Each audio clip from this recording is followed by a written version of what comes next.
sur la thématique la sensibilisation des entreprises sur l'IPO. Comme modérateur, nous avons M. Bikiri Magankile, directeur général de Samlam Alliance Mali, membre du bureau du Conseil national du patronat du Mali. Panéliste 1, nous avons M. Makan Makalou, directeur général de la SGI SIFA Bourse. Deuxième panéliste, M. Mahamadou Lamine Sidibé, responsable marché des capitaux, SGI Mali. Et enfin, troisième panéliste, M. Mahamadou Koulibaly, directeur pays ANB Mali BRVM. Comme agenda, tout de suite, nous allons donner la parole à M. Ibrahima Khalilou Sako, qui est le 4e vice-président délégué du CNPM. Après, il y aura la présentation du thème et des panélistes par le modérateur. Ensuite, il y aura l'intervention des panélistes. Après, les questions et réponses. Ensuite, la synthèse du modérateur. Et enfin, les conclusions et les recommandations du webinaire.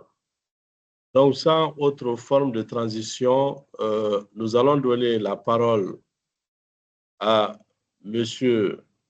Ibrahim Khalilou Sako, 4e vice-président délégué du CNPM, pour son mot de bienvenue. Monsieur le Président, vous avez la parole.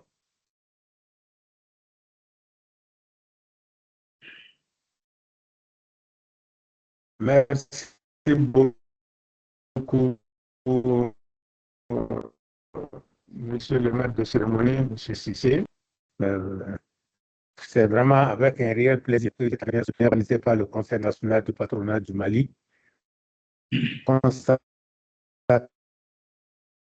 à un thème d'importance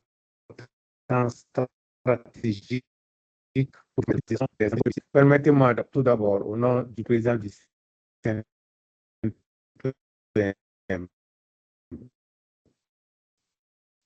de l'ensemble des membres du bureau, de vous remercier chaleureusement pour votre présence et l'intérêt que vous portez à cette initiative.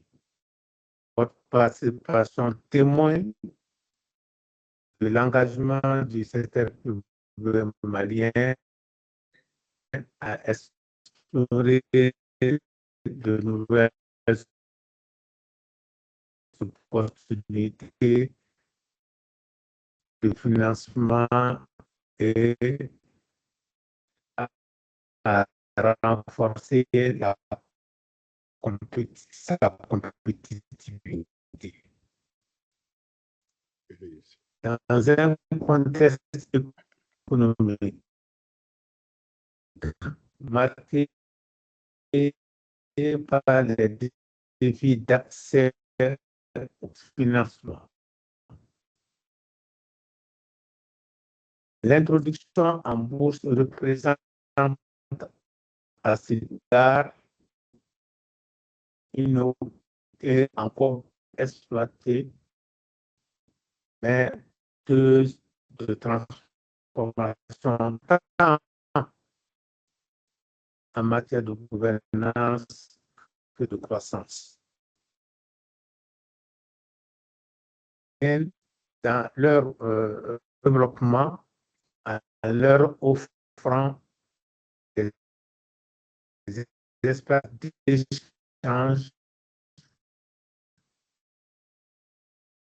je voudrais également adresser mes sincères remerciements à nos éminents panélistes et à notre modératrice et éclairer nos réflexions sur ce sujet complexe mais essentiel.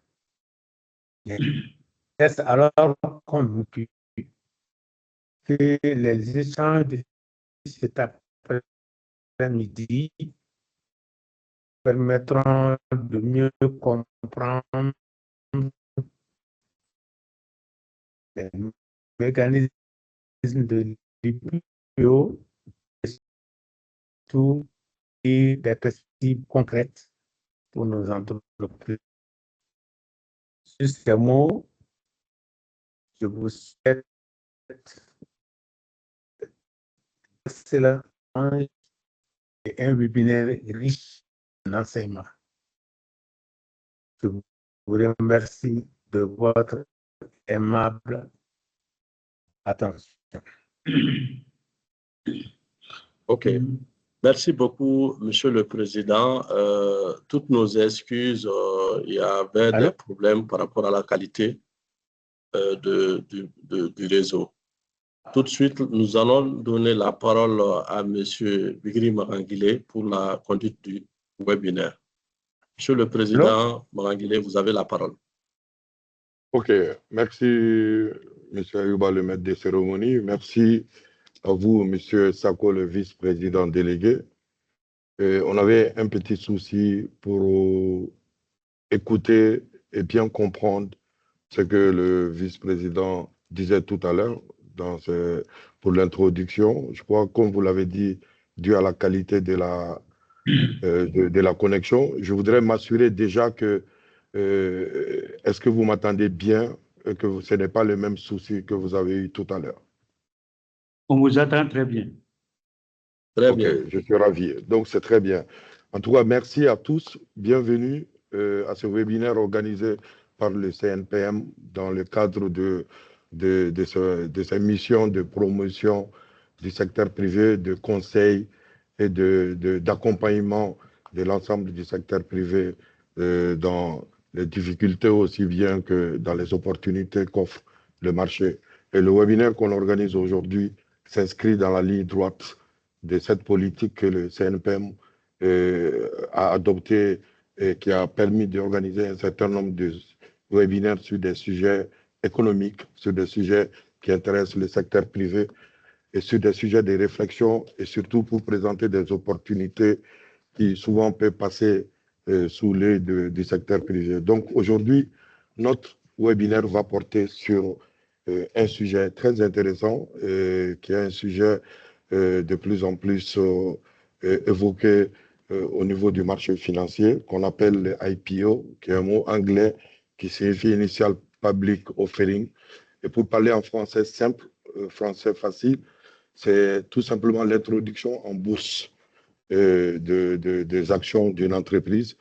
Et une procédure qui est prévue dans le cadre des instruments financiers ou des procédures qui existent pour les entreprises qui ont des besoins particuliers. L'objectif principal de l'introduction en bourse ou de l'IPO étant de pouvoir permettre à une entreprise d'introduire une partie de ses actions pour proposer au grand public et aux institutionnels disons, auprès de la bourse. Et l'objectif pour cette entreprise, c'est soit de lever des fonds pour accompagner sa croissance ou accroître sa notoriété et souvent aussi pour offrir de la liquidité à ses investisseurs historiques qui ont envie de céder une partie de leurs actions au public. Et c'est généralement les trois objectifs qu'on cite dans le cadre d'une introduction en bourse. L'opportunité également est laissée aux institutions financières que sont les banques, les compagnies d'assurance, d'autres institutions financières, aussi bien que le public qui a besoin de faire des placements, sachant que le marché n'offre pas beaucoup d'opportunités. L'achat d'actions est une des opportunités que la Bourse des valeurs mobilières offre dans le cadre de la gestion de la finance personnelle au grand public pour pouvoir acquérir une petite portion d'une entreprise qui est gérée selon les standards et qui est sous surveillance également de la BRVM et des instances pour assurer au grand public que cette entreprise est conforme à un certain nombre de choses. Donc ce thème IPO est un thème très intéressant pour nous. Et pour traiter de ce thème, nous avons la chance d'avoir trois spécialistes du domaine. Et nous avons en premier panéliste, M. Makan Makalou, qui est spécialiste dans le domaine, et M. Mamadou Lamine Sidibé également, qui est dans le domaine depuis plusieurs années. Et le troisième panéliste, c'est M. Mohamed Oulibaly, Et pour ce qui concerne le premier panéliste, je vais peut-être me permettre de donner juste une petite présentation pour que vous ayez une idée de qui est avec nous, qui sont avec nous aujourd'hui pour traiter de ces sujets très intéressants. Et pour ce qui concerne M. Makalou, Makalou est un professionnel diplômé de l'école d'administration des affaires de l'Université de Liège en Belgique. Il a plus de 25 ans d'expérience sur le marché financier de l'UEMOA. Depuis 1999 et de 1999 à 2015, il était responsable back-office de la SGI. Et de 2006 à 2009, il est devenu directeur intérim de la SGI. Et depuis 2023, il est devenu directeur général de CIFA Bourse. Donc, c'est quelqu'un qui a l'habitude et qui intervient sur le marché et qui a 25 ans d'expérience. Le deuxième panéliste est M. Sidibé. M. Sidibé est, comme Makalou était anciennement membre de, disons, un employé de la SGI, M. Sidibé aussi travaille à la SGI. C'est un professionnel des marchés financiers et il est spécialisé surtout dans le marché boursier régional de la BRVM et a plus de 10 ans d'expérience. Il est diplômé de ESCP Business School Paris et il est actuellement responsable des marchés des capitaux à la SGI Mali, où il intervient sur la structuration d'opérations financières et l'accompagnement des entreprises vers le marché boursier. Il est particulièrement engagé dans la promotion de l'introduction en bourse comme levier de financement et de croissance pour les entreprises de la sous-région. Et le troisième intervenant, pour le troisième panéliste aujourd'hui, c'est M. Koulibaly. Et M. Koulibaly occupe actuellement les fonctions de directeur par intérim de l'antenne nationale de la BRVM au Mali et il est expert des mécanismes financiers régionaux.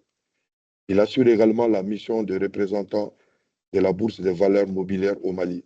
Et à ce titre, il joue un rôle stratégique dans la promotion du marché financier et accompagne également les acteurs économiques maliens vers les opportunités d'investissement et de financement offertes par la place boursière sous-régionale. Voilà, mesdames, messieurs, les trois panélistes que nous avons l'honneur de recevoir et qui sont tous spécialisés dans le domaine. Et pour le dérouler, nous avons un agenda qui vous a été présenté. Et la première partie, on va donner la parole aux trois panélistes dans un ordre. Le premier panéliste, M.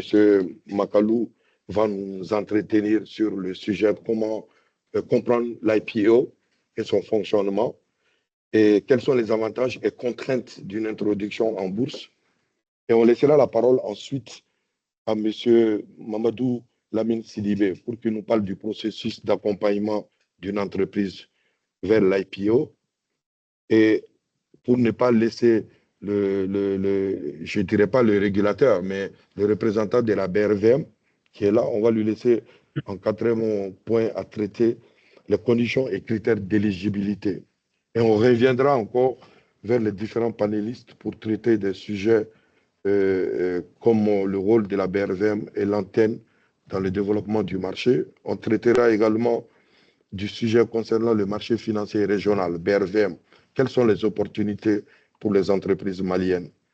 Et quelle est la stratégie de levée de fonds et de positionnement sur le marché?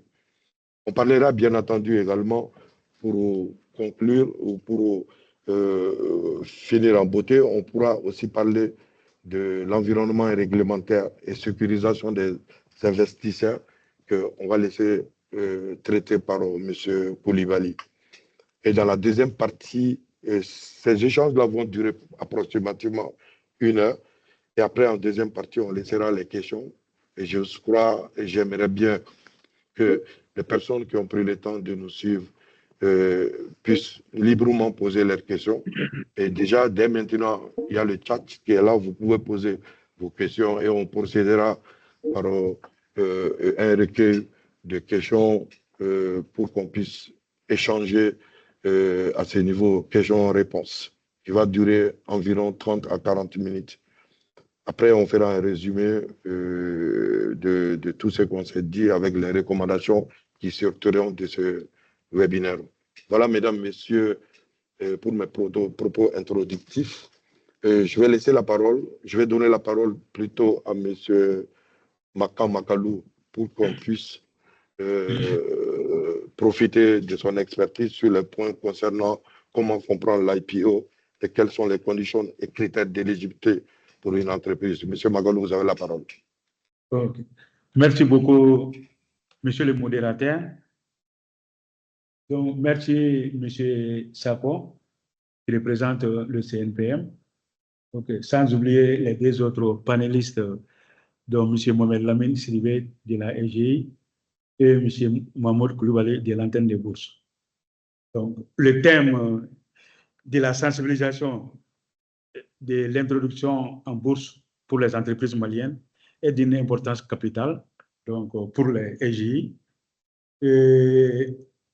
C'est avec plaisir lorsque j'ai été contacté par M. Koulibaly pour animer ce panel, donc que j'ai accepté volontiers. Allô, vous m'entendez? On vous attend bien, continuez, on vous attend. Ok, merci.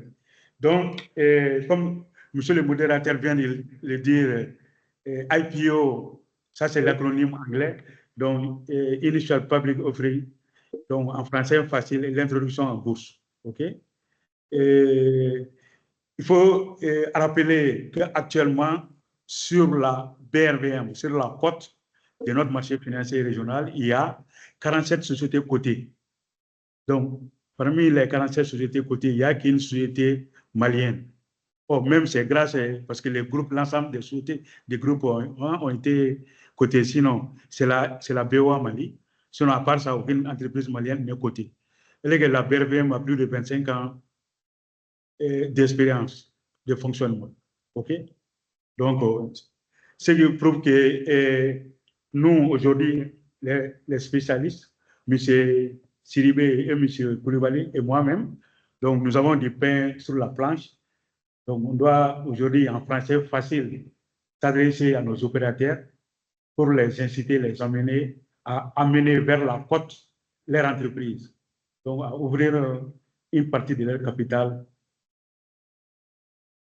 vers la bourse. Donc, sans plus tarder, une introduction en bourse est l'opération par laquelle une entreprise privée fait coter, fait vendre ses actions pour la première fois sur un marché financier. Donc, elle permet à cette entreprise-là d'ouvrir son capital au grand public et de lever des fonds auprès d'investisseurs particuliers et professionnels. Donc, je donne un exemple concret.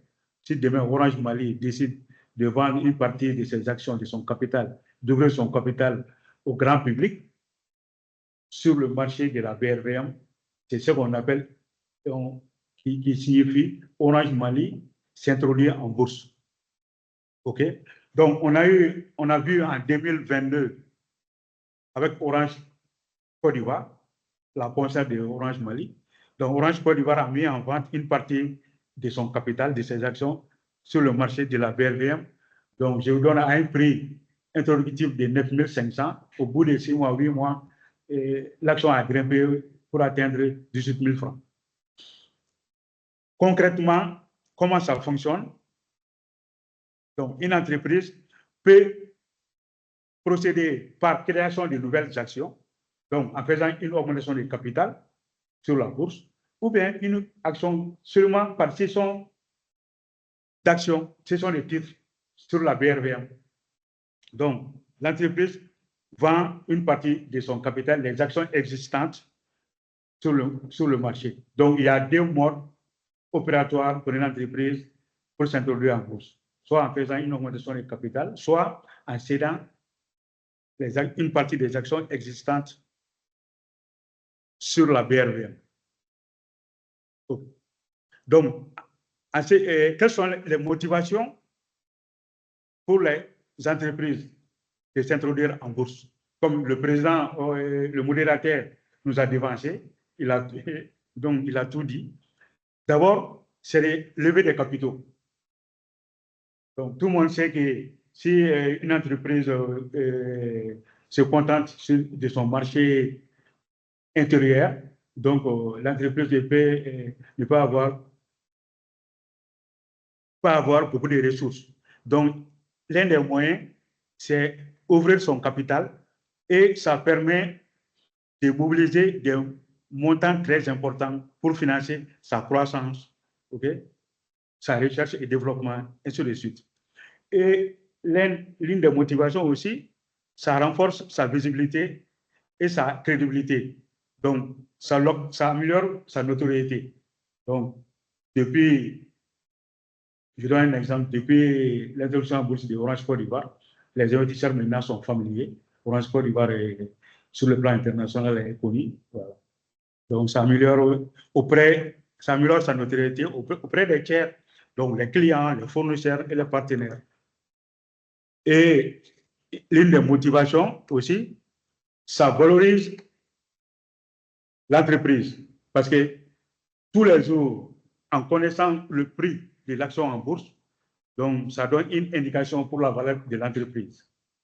Et dernière motivation, ça donne de la liquidité aux actionnaires historiques.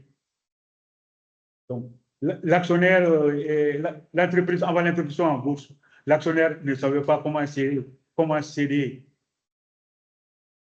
ne savait pas comment céder, voilà, ses actions. Avec l'introduction en bourse, ça lui permet d'avoir ses actions liquides, d'avoir son patrimoine liquide.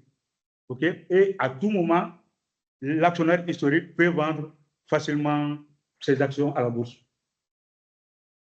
Donc, maintenant, quels sont les avantages? Voilà, qu'est-ce qui pousse une entreprise privée à aller sur la côte? Donc, il y a quelques avantages. Comme je l'ai dit précédemment, ça permet d'accéder à un financement significatif. Donc, je prends l'exemple Orange Côte d'Ivoire. Donc, en 2022, lorsqu'elle est venue, Orange Côte d'Ivoire s'est adressée à l'ensemble des 8 pays de l'UMOA. Donc, ça a permis à tous les investisseurs dans la zone UMOA d'acquérir, les institutionnels qui le voulaient, les personnes qui le voulaient, d'acquérir une partie du capital de Orange Côte d'Ivoire. Ça, c'est donc Orange Côte et même ça a été un grand succès. Deuxième avantage, ça donne de la visibilité et renforce son image. Troisième avantage, le fait que les titres sont cotés tous les jours. L'entreprise, l'action devient attractive. Donc, ça donne de la liquidité pour les investisseurs. Et l'un des avantages aussi, ça, c'est l'amélioration de la gouvernance. Parce que tout le monde sait que ne vient sur le marché financier, ne vient pas qui veut. Le marché financier est élitiste. Donc, les entreprises sont choisies. Il y a des critères.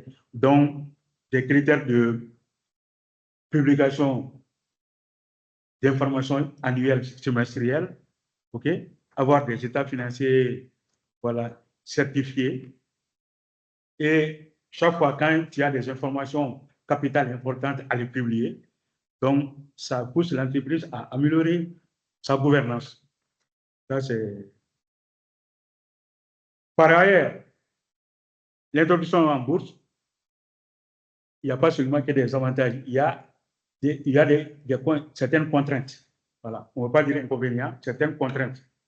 Donc, comme c'est une opération lourde, donc elle est coûteuse, parce qu'il faut faire appel à des conseillers, donc conseillers fiscaux, conseillers juridiques, des experts comptables, et se faire conseiller par une SGI, tout ça a un coût.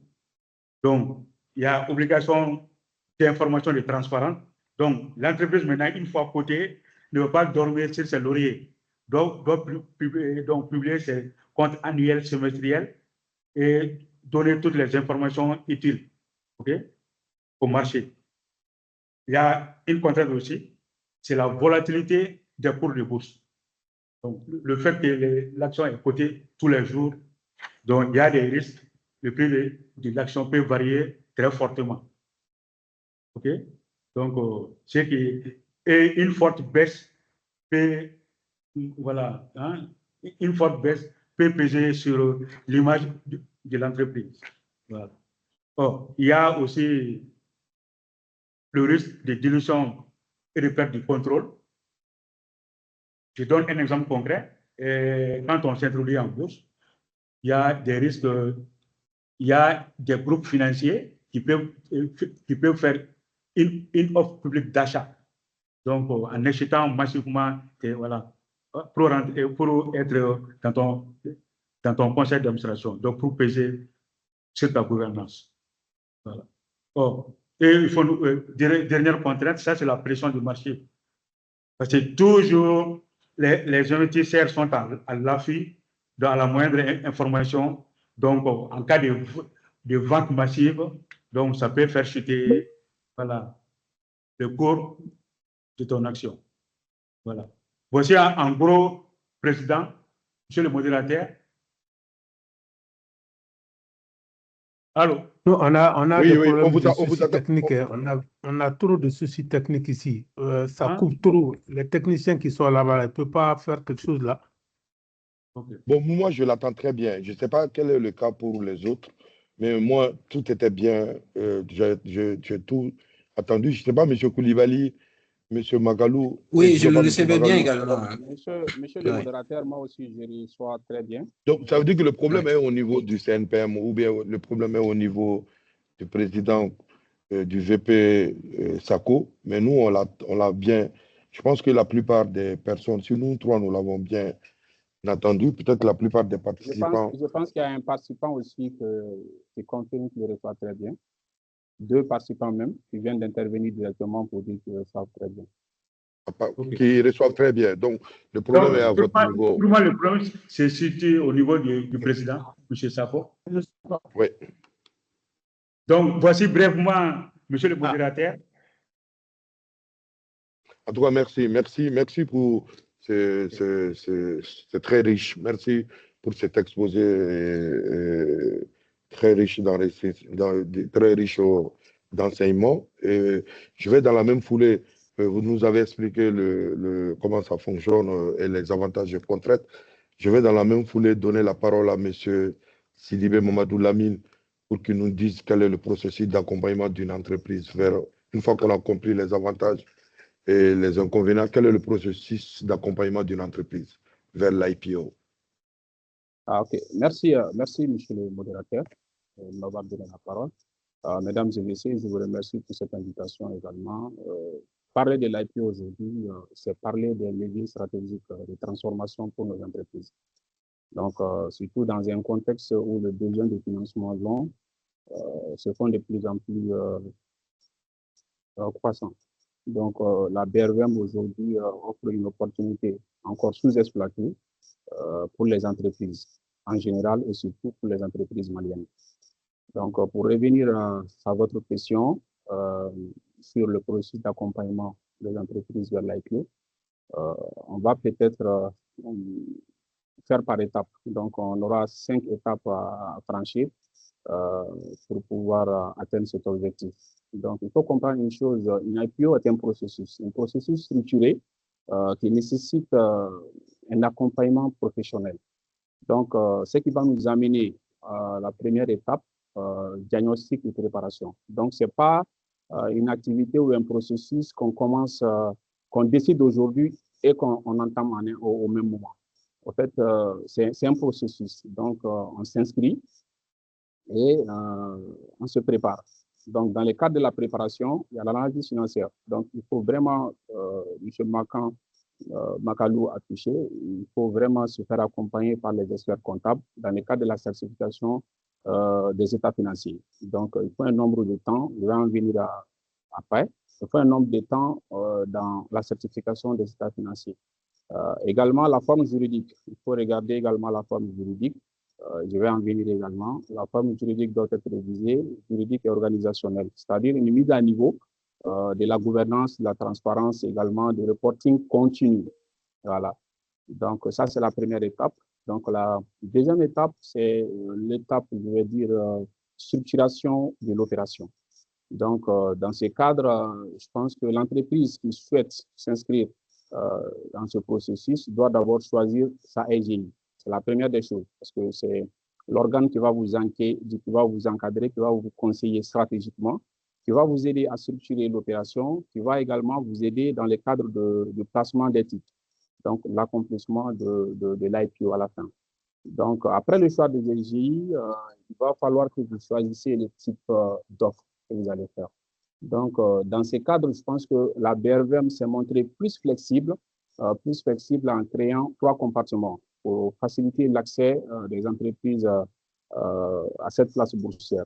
Je pense que le premier compartiment qui est consacré au compartiment aux grandes entreprises, donc si vous souhaitez vous inscrire ou vous faire coter à ce compartiment, il va vous falloir exercer pendant 5 ans. Donc, il vous faut une expérience de 5 ans sur le marché, pas sur le marché boursier déjà, mais sur le marché local que vous êtes. Donc, il vous faut 5 ans d'expérience déjà, 5 ans d'activité approuvée, ce qui veut dire 5 ans de bilan certifié. C'est ce que je disais. Donc, le bilan doit être certifié par un expert en la matière.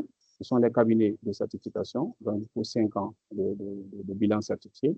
Également, une capitalisation boursière supérieure à 500 millions de francs CFA va correspondre au minimum 20% du capital flottant que vous allez offrir au public.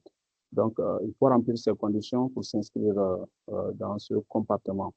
Maintenant, les entreprises qui n'ont pas ce niveau pour s'inscrire vont se diriger vers le deuxième compartiment. Donc, il y a un compartiment prévu pour les entreprises moyennes. Donc, le minimum, il faut 2 ans d'activité sur le marché, 2 ans de bilan certifié, une capitalisation boursière supérieure à 200 millions de francs CFA, au moins 20% du capital flottant, c'est-à-dire la part que vous allez céder au grand public. Voilà, donc il y a un troisième compartiment également pour les petites et moyennes entreprises. Donc, les petites et moyennes entreprises de PME, donc un marché déjà que la BRVM déploie assez de moyens pour développer et pour permettre, parce que connaissant le niveau ou le nombre de petites et moyennes entreprises dans la sous-région. Donc, le capital social doit être au minimum 100 millions de francs CFA. Voilà, un plan de développement sur 3 ans. Voilà, pour être accompagné par une SGI afin de franchir ce cap. Donc, une fois le choix fait par rapport au compartiment, il va vous falloir faire aider par un cabinet renommé international pour la valorisation de l'entreprise. Ça, c'est une étape à franchir également. Il y a des cabinets comme Deloitte, comme KPMG, comme Insernew. Donc, ces cabinets vont vous aider à valoriser l'entreprise comptablement. Voilà. Donc, faire sortir la valeur intrinsèque de l'entreprise. Et partant de là, on se statue pour déterminer la valeur de l'action et le volume de titres qu'on va introduire. Donc, après tout ça, les SGI vont vous aider également à la rédaction de la note d'information. Ça, c'est une étape cruciale. La note d'information va retracer, en fait, va contenir tout ce qui est l'activité de l'entreprise, sa performance également, les performances futures également, donner plus de confiance aux investisseurs à venir sur ces papiers. En fait, c'est un document qui va contenir réellement tout ce qui va se passer dans le cadre de l'IPO, les règlements, la juridiction, les chiffres, le but de l'opération. Voilà. Donc, et là, tout ceci vont constituer un dossier. Donc, c'est ce dossier en troisième étape, donc, que je vais appeler autorisation réglementaire. Donc, c'est un dossier qu'on va déposer maintenant auprès de l'AMF. L'AMF, c'est l'autorité de régulation de notre marché, un marché assez structuré. À la tête, on voit l'AMF, qui a 2 rôles. Le rôle principal, on va dire, protéger les investisseurs. Voilà, donc protéger les investisseurs, également un rôle de sanction en cas de manquement des acteurs sur le marché. Donc, ça, ce qui nous concerne ici, c'est le rôle d'autorisation. Donc, un dépôt de dossier, le but, c'est obtenir l'autorisation de l'AMF. L'AMF, son niveau également, va bien regarder le dossier, analyser et voir si les investisseurs sont protégés. C'est son rôle régalien. va le faire. Donc, le but, c'est d'obtenir un visa, donc un numéro d'inscription de cette opération. Après l'obtention du visa, la quatrième étape qu'il faut voir, c'est la commercialisation. C'est une étape cruciale également, une étape qu'on doit beaucoup travailler dessus, et ça se fait avec les EGI. On a la chance, la BRVM est une place boursière commune aux 8 États de l'UEMOA. Voilà, donc on a l'opportunité de saisir les investissements de tout ce beau monde qui compose également la zone UEMOA. Donc, la structuration même de ce marché, avec les 36 EGI qui gravitent autour de la BRVM, automatiquement, après l'obtention du visa, dans le cadre de la commercialisation, il y a un syndicat de placement qui se met en place. Tous ces EGI qui ont leur agrément, un syndicat de placement qui est mis en place pour la commercialisation de l'IPO. Donc, maintenant, les roadshows vont être organisés auprès des EGI. Et les clients des EGI du Mali, des EGI du Sénégal, des EGI de la Côte d'Ivoire, du Bénin, du Togo, vont tous se déployer, effectivement, moyennant de commissions qui vont venir enchérir le coût d'introduction, évidemment, mais c'est pour une bonne cause, pour le succès de l'opération.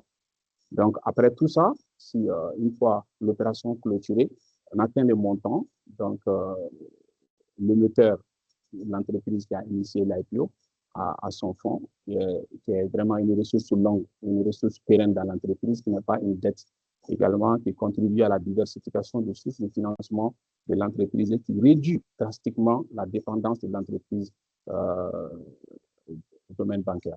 Voilà. Donc, une fois l'entreprise en possession de ce fonds, pourra faire face à ces investissements de long terme. Maintenant, après le succès de l'opération, pour rendre plus liquide maintenant ces titres, donc il va falloir qu'on se penche sur la 5e étape, et la dernière étape, l'introduction en bourse de ces titres.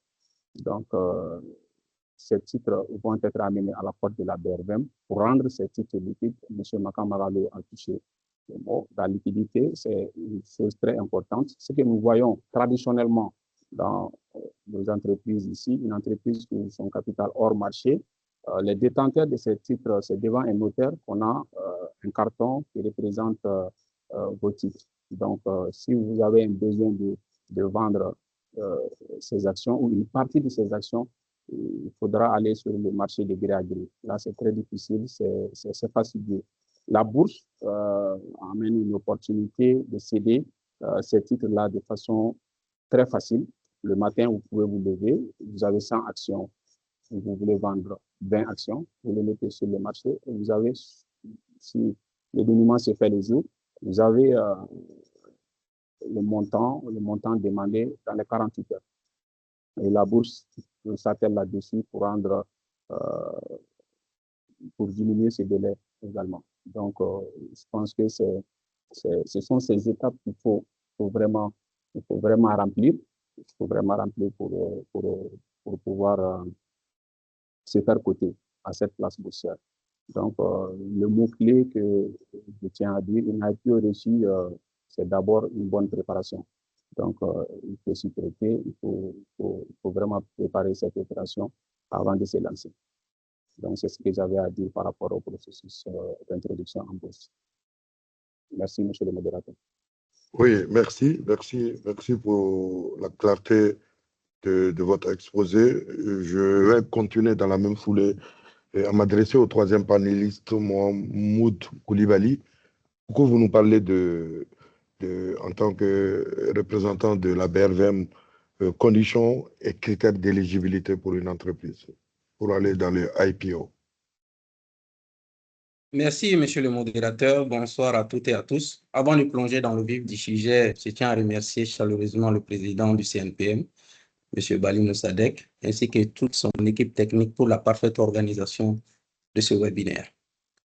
Alors, je voudrais d'abord, dans un premier temps, apporter quelques éléments d'information par rapport à l'IPO et ensuite vous parler des conditions et puis les critères de notre marché.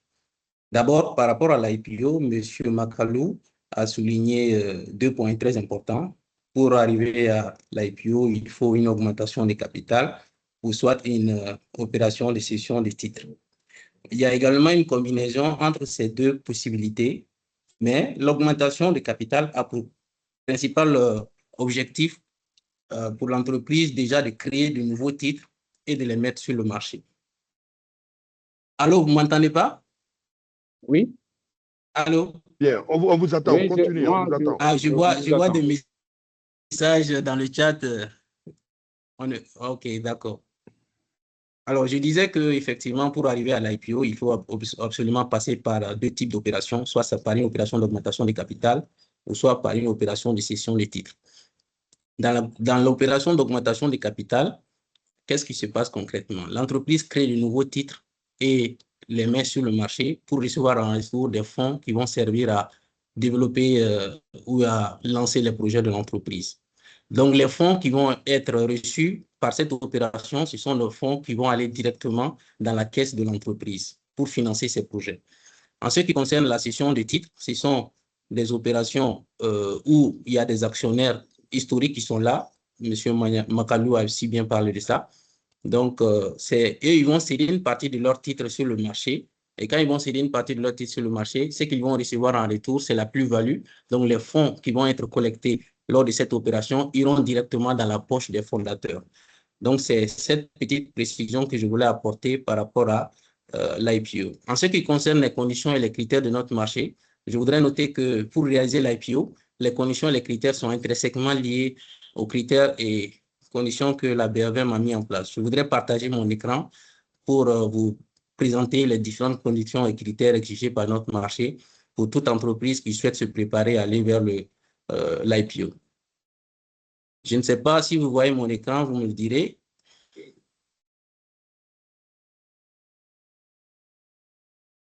Pas encore. Allez-y, partagez. C'est bon? Bon, je Oui. vois votre écran, le fond d'écran, mais je n'ai pas vu le fichier d'abord. D'accord. Très Je bien, viens c'est de faire bon. le partage. C'est bon. C'est bon? OK, C'est bon. parfait. Je pense que M. Sidibé a déjà parlé des trois compartiments. Le compartiment de prestige, le compartiment de principal, et le compartiment principal, le compartiment de croissance. D'abord, le compartiment de prestige, c'est le compartiment qui est dédié aux entreprises élites. On parle des entreprises qui sont des élites parmi les entreprises. Donc, vous allez voir que les conditions et les critères pour accéder à ce compartiment sont un peu plus difficiles que pour les autres compartiments. La première des conditions déjà, si vous voulez aujourd'hui faire votre IPO, vous devez être constitué en société anonyme. Donc, ceux qui sont en SARL, vous devez faire un travail de fond pour aller vers la société anonyme. Ça, c'est la première des conditions. Alors, on parle également du capital social minimum. Donc, pour les compartiments prestige, la BRVM exige 100 millions. 100 millions également pour le compartiment principal, mais 10 millions pour le compartiment de croissance. Si vous regardez, vous allez vous rendre compte que la BRVM a simplifié les conditions et les critères pour faciliter l'introduction en bourse de nos petites et moyennes entreprises. On va seulement leur exiger 10 millions de capital social, un historique de compte certifié de 2 ans, un business plan sur 3 ans. On leur demandera également de se faire accompagner par un listing sponsor à chaque étape du processus avant et après la cotation. Donc, je ne vais pas revenir sur les détails que M. Sidibé a énumérés. Je voudrais aussi ajouter que pour le compartiment prestige, le flottant, c'est 20%. Le flottant, c'est la part des titres de l'entreprise qui peut être échangée par le public sur le marché. Donc, ça, c'est important. La BRVM aussi va exiger qu'il y ait 4 millions de titres à être échangés entre 200 actionnaires. Et pour le compartiment principal, c'est 15% de votre entreprise que vous devez mettre sur le marché pour réussir à venir faire l'IPO. Donc, on ne demandera pas le business plan et le listing sponsor au compartiment prestige et le compartiment principal parce que ce sont déjà des grandes entreprises qui sont là dans notre écosystème, qui ont fait leur preuve. Et voilà, donc voilà quelques informations importantes que je voulais partager à ce niveau. Et en ce qui concerne la valorisation boursière, c'est la valeur de votre entreprise au moment de la cotation. Donc, que vos titres qui sont cotés ou vos titres qui ne sont pas cotés, le nombre total de vos titres sont valorisés sur notre marché à travers la valorisation boursière. Vous allez aussi remarquer que même si on demande 5 années d'historique de compte certifié pour le compartiment principal, le compartiment de prestige, on leur exigera également 3 années d'exercice bénéficiaire. Donc, ce n'est pas une condition qu'on va appliquer sur les entreprises qui veulent rejoindre le compartiment principal ou le compartiment de croissance. Donc, voilà les conditions, les critères que les entreprises doivent réunir avant de penser à réaliser l'IPO sur notre marché. Je vous remercie. Merci, M. Koulibaly. Tous ces détails-là sont très importants pour nous. Je voudrais peut-être vous laisser la parole en tant que responsable de l'antenne de la BRVM au Mali pour que vous nous parliez du rôle de la BRVM et de l'antenne dans le développement du marché financier. Merci beaucoup, monsieur le modérateur, pour cette très belle question. Alors, avant de répondre à cette question, je voudrais d'abord présenter l'architecture de notre marché financier. Cela va permettre à notre auditoire de mieux apprécier le rôle que joue la BRVM sur le marché. Donc, il faut que nos auditeurs comprennent que le marché financier, c'est ce pont stratégique entre l'épargne disponible et l'investissement productif. Donc, c'est le marché qui permet de relier les apporteurs de capitaux et ceux qui viennent pour financer leur activité par rapport à ces capitaux qu'on appelle les émetteurs. Ça peut être des entreprises comme ça peut être l'État. Maintenant, dans cet écosystème, il y a 2 marchés distincts mais qui sont intrinsèquement liés.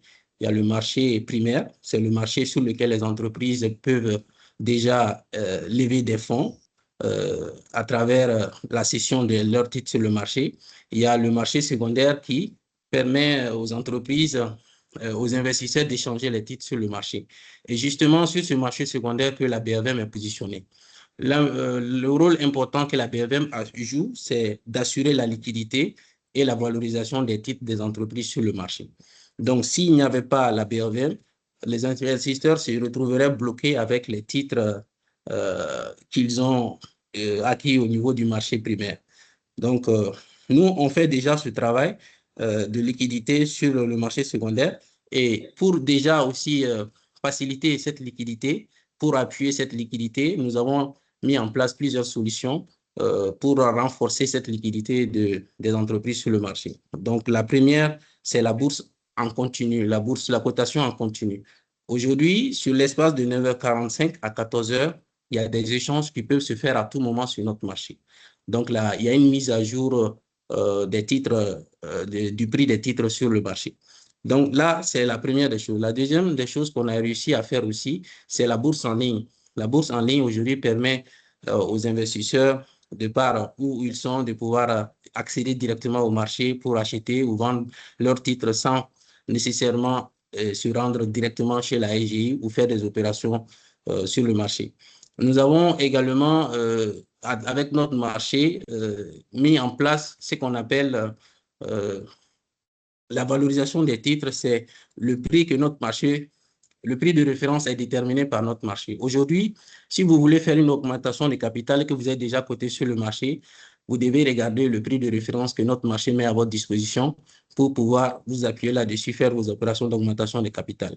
Ce prix peut également être une référence pour toute opération de fusion ou plutôt une opération d'absorption. Donc ça, c'est des opérations aussi qui sont possibles sur notre marché. Mais si je veux résumer pour que notre auditoire puisse comprendre, le rôle de la BRVM, précisément, c'est l'organisation et l'animation du marché boursier, c'est la diffusion de l'information boursière sur le marché et la promotion du marché auprès des entreprises de notre zone UEMOA. Voilà un peu le rôle que joue la BRVM dans l'écosystème du marché financier. Maintenant, l'antenne aussi, excusez-moi, l'antenne est la représentation de la BRVM. À ce titre, nous avons un pouvoir de représentation de notre organisation auprès de nos acteurs locaux. Donc, nous avons un pouvoir de représentation auprès de nos autorités institutionnelles, auprès des intervenants commerciaux agréés tels que les EGI, les EGO, mais également auprès des entreprises qui mettent leurs titres sur le marché. Nous, en plus de ce rôle d'interface, notre principale mission consiste à vulgariser la culture boursière au sein de nos populations à travers des sessions de formation et de sensibilisation que nous pouvons mener au quotidien, mais également aussi à aller à la rencontre des entreprises, les sensibiliser, leur parler des opportunités de financement sur notre marché. Donc, voilà un peu le rôle également de l'antenne sur le marché. Merci. Très bien, M. Koulibaly. Est-ce qu'on peut dire que la BRVM, en fait, c'est le gendarme et le garant qui donne de la confiance aux acteurs pour pouvoir... Je dirais, alors, sur notre marché, il y a une séparation de pouvoir. Le rôle de la BRVM, c'est de plutôt bien organiser le marché, mais le gendarme du marché, il existe bien et c'est l'AMF UEMOA, l'autorité des marchés financiers qui joue le rôle de gendarme, qui surveille les intervenants commerciaux agréés tels que les GI, les GO, qui surveille également la BRVM, le dépositaire central manque de règlement, et qui veille à ce que, au niveau du marché, tout se déroule comme ça doit se faire. Parce qu'aujourd'hui, je peux déjà vous témoigner que l'AMF peut conduire une mission d'inspection à sa guise au niveau de la BRVM, mais également auprès des intervenants commerciaux pour s'assurer de la régularité des opérations qui se font sur le marché. Donc, le gendarme de notre marché, c'est l'AMF UEMOA, pour résumer. Très bien, merci. Je voulais que vous connaissiez la différence déjà entre la BRVM et l'organe de régulation. Et vous nous donnez cette opportunité de pouvoir scinder les deux, parce que la BRVM ne joue pas les deux rôles. Mais c'est quand même une institution qui nous permet d'avoir l'assurance d'avoir de la liquidité le jour où on veut céder une part des titres dont on a à notre possession, quoi. C'est qui est un rôle très important qui donne de la confiance pour acheter, parce qu'on sait qu'on peut vendre en tout moment. C'est ça, exactement. Très bien, merci. Merci pour ces précisions. On a compris ce que la BRVM joue comme rôle, qui est d'abord une institution sous-régionale, il faut le préciser. Et dans certains pays, vous avez des bourses sur des grandes places. Mais nous, étant une sous-région et une zone intégrée, nous avons fait le choix d'avoir une place sous-régionale qui marche très bien et qui permet aussi d'agréger pour l'ensemble de la sous-région, quoi. Et nous avons des antennes nationales qui sont là aussi pour représenter l'institution. On a très bien compris. Et je vais me retourner vers M. Sidibé. On a compris ce que la BRVM joue comme rôle. Maintenant, je vous demande le marché régional, le marché financier régional que représente la BRVM, quelles sont les opportunités pour les entreprises maliennes?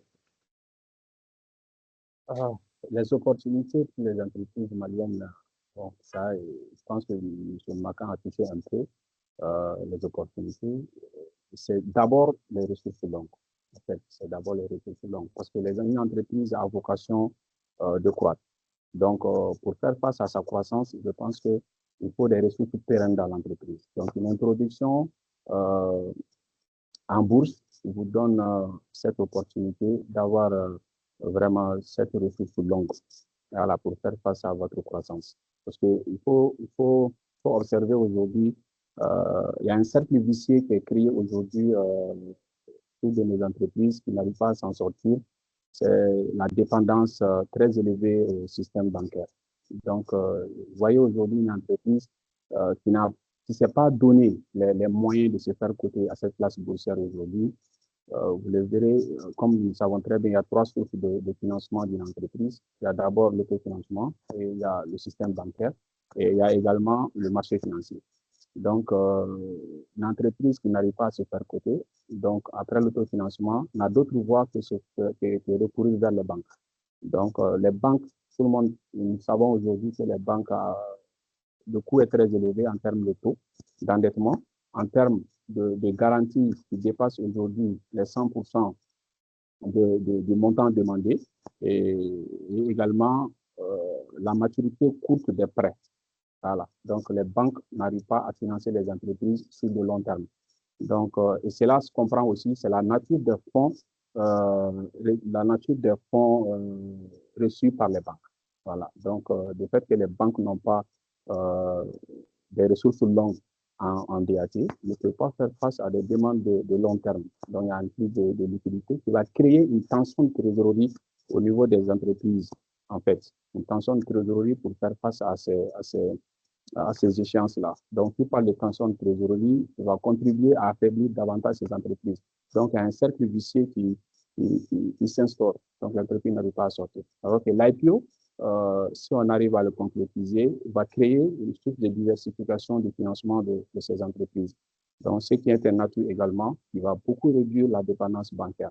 Donc, je reviens également sur la visibilité. La visibilité, aujourd'hui, on a une place boursière qu'on peut dire unique au monde.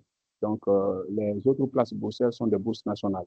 On a une bourse sous-régionale qui est mise en place par les 8 États de l'UEMOA qui offre aujourd'hui une très grande visibilité. Une entreprise malienne qui s'est fait coter aujourd'hui a l'opportunité de capter l'épargne raisonnable. À l'opportunité de capter l'épargne raisonnable. Donc, quand une entreprise malienne émet tout de suite ces titres, vous allez voir qu'avec les syndicats de placement, avec les 36 indices qui gravitent autour de la BRBM, tous vont s'y mettre et les investisseurs des 8 États vont contribuer au succès de cette opération. Donc ça, c'est vraiment une très grande opportunité que ce marché offre aujourd'hui à nos entrepreneurs maliens.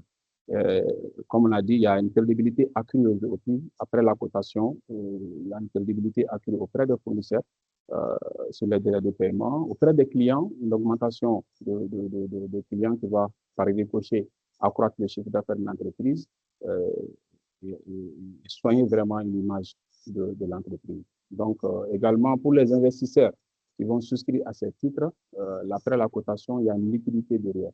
Il y a une liquidité derrière. Les actionnaires historiques vont pouvoir vendre ces titres-là en un claquement de doigts sur le marché. La BRVM est là pour faciliter cette opération. Et également, pour valoriser l'entreprise, c'est très facile. Une entreprise qui est cotée, sa valorisation est vraiment rapide. Donc, il suffit de prendre le nombre d'actions de l'entreprise et multiplier par le dernier cours affiché 15 minutes à la clôture de l'opération, à la clôture du marché. Donc, la valorisation est vite faite. Donc, ça, ce sont des opportunités à ne pas manquer pour nos entreprises également. Donc, la BRVM n'est pas seulement un marché, c'est un outil de développement qu'il faut saisir. Donc, c'est ce que j'ai à vous dire. Merci, monsieur le modérateur. Merci, M. Sidibé. J'ai envie de vous titiller un peu là, tous les trois. Et pourquoi les Maliens ont peur d'aller sur la bourse? Je trouve bizarre qu'il n'y ait qu'une seule entreprise, après 25 ans, plus de 25 ans que la BRVM est là, et vu le dynamisme de l'économie malienne, et souvent, même, je vais plus loin, la résilience de nos acteurs économiques et leur dynamisme sur le marché régional pour investir dans divers domaines, avec souvent des champions qui sont ici ou des entreprises, des Maliens qui ressuscitent à l'étranger. Pourquoi on n'arrive pas à faire une introduction en bourse? On a peur de quoi? Ok, merci beaucoup. Voilà pour vous trois. Merci beaucoup. Merci. Ah, je laisse le la parole à monsieur. Il levait la main. On va faire par ordre. Je vois que Magalou veut intervenir. Je vous laisse la parole. Après, on donne la parole à Sidibé et à Koulibaly. Ok, merci beaucoup, monsieur le modérateur. Effectivement, depuis la création de la BRVM, plus de 25 ans, et vraiment, on peut dire aucune entreprise malienne cotée, parce que la seule BOA, c'est à la suite de la cotation des banques du groupe. Hein. C'est une stratégie groupe. On va dire que c'est une stratégie groupe. C'est pas volontaire. Aucune entreprise malienne. OK? Donc, les études ont menées ont indiqué plus ou moins, et cela est dû au paysage économique malien d'abord. Le secteur économique malien donc, est composé principalement du secteur informel. OK? Ça, c'est une première explication. Deuxième explication, c'est la faiblesse de la gouvernance. Donc, beaucoup d'entreprises maliennes sont familiales, OK? Et réussissent à ouvrir leur capital au public. Donc, ces promoteurs, ces fondateurs pensent quand on ouvre le capital, qu'ils n'auront plus le contrôle de leurs affaires. Donc, ils réussissent à ouvrir leur capital et on perd de la transparence. OK?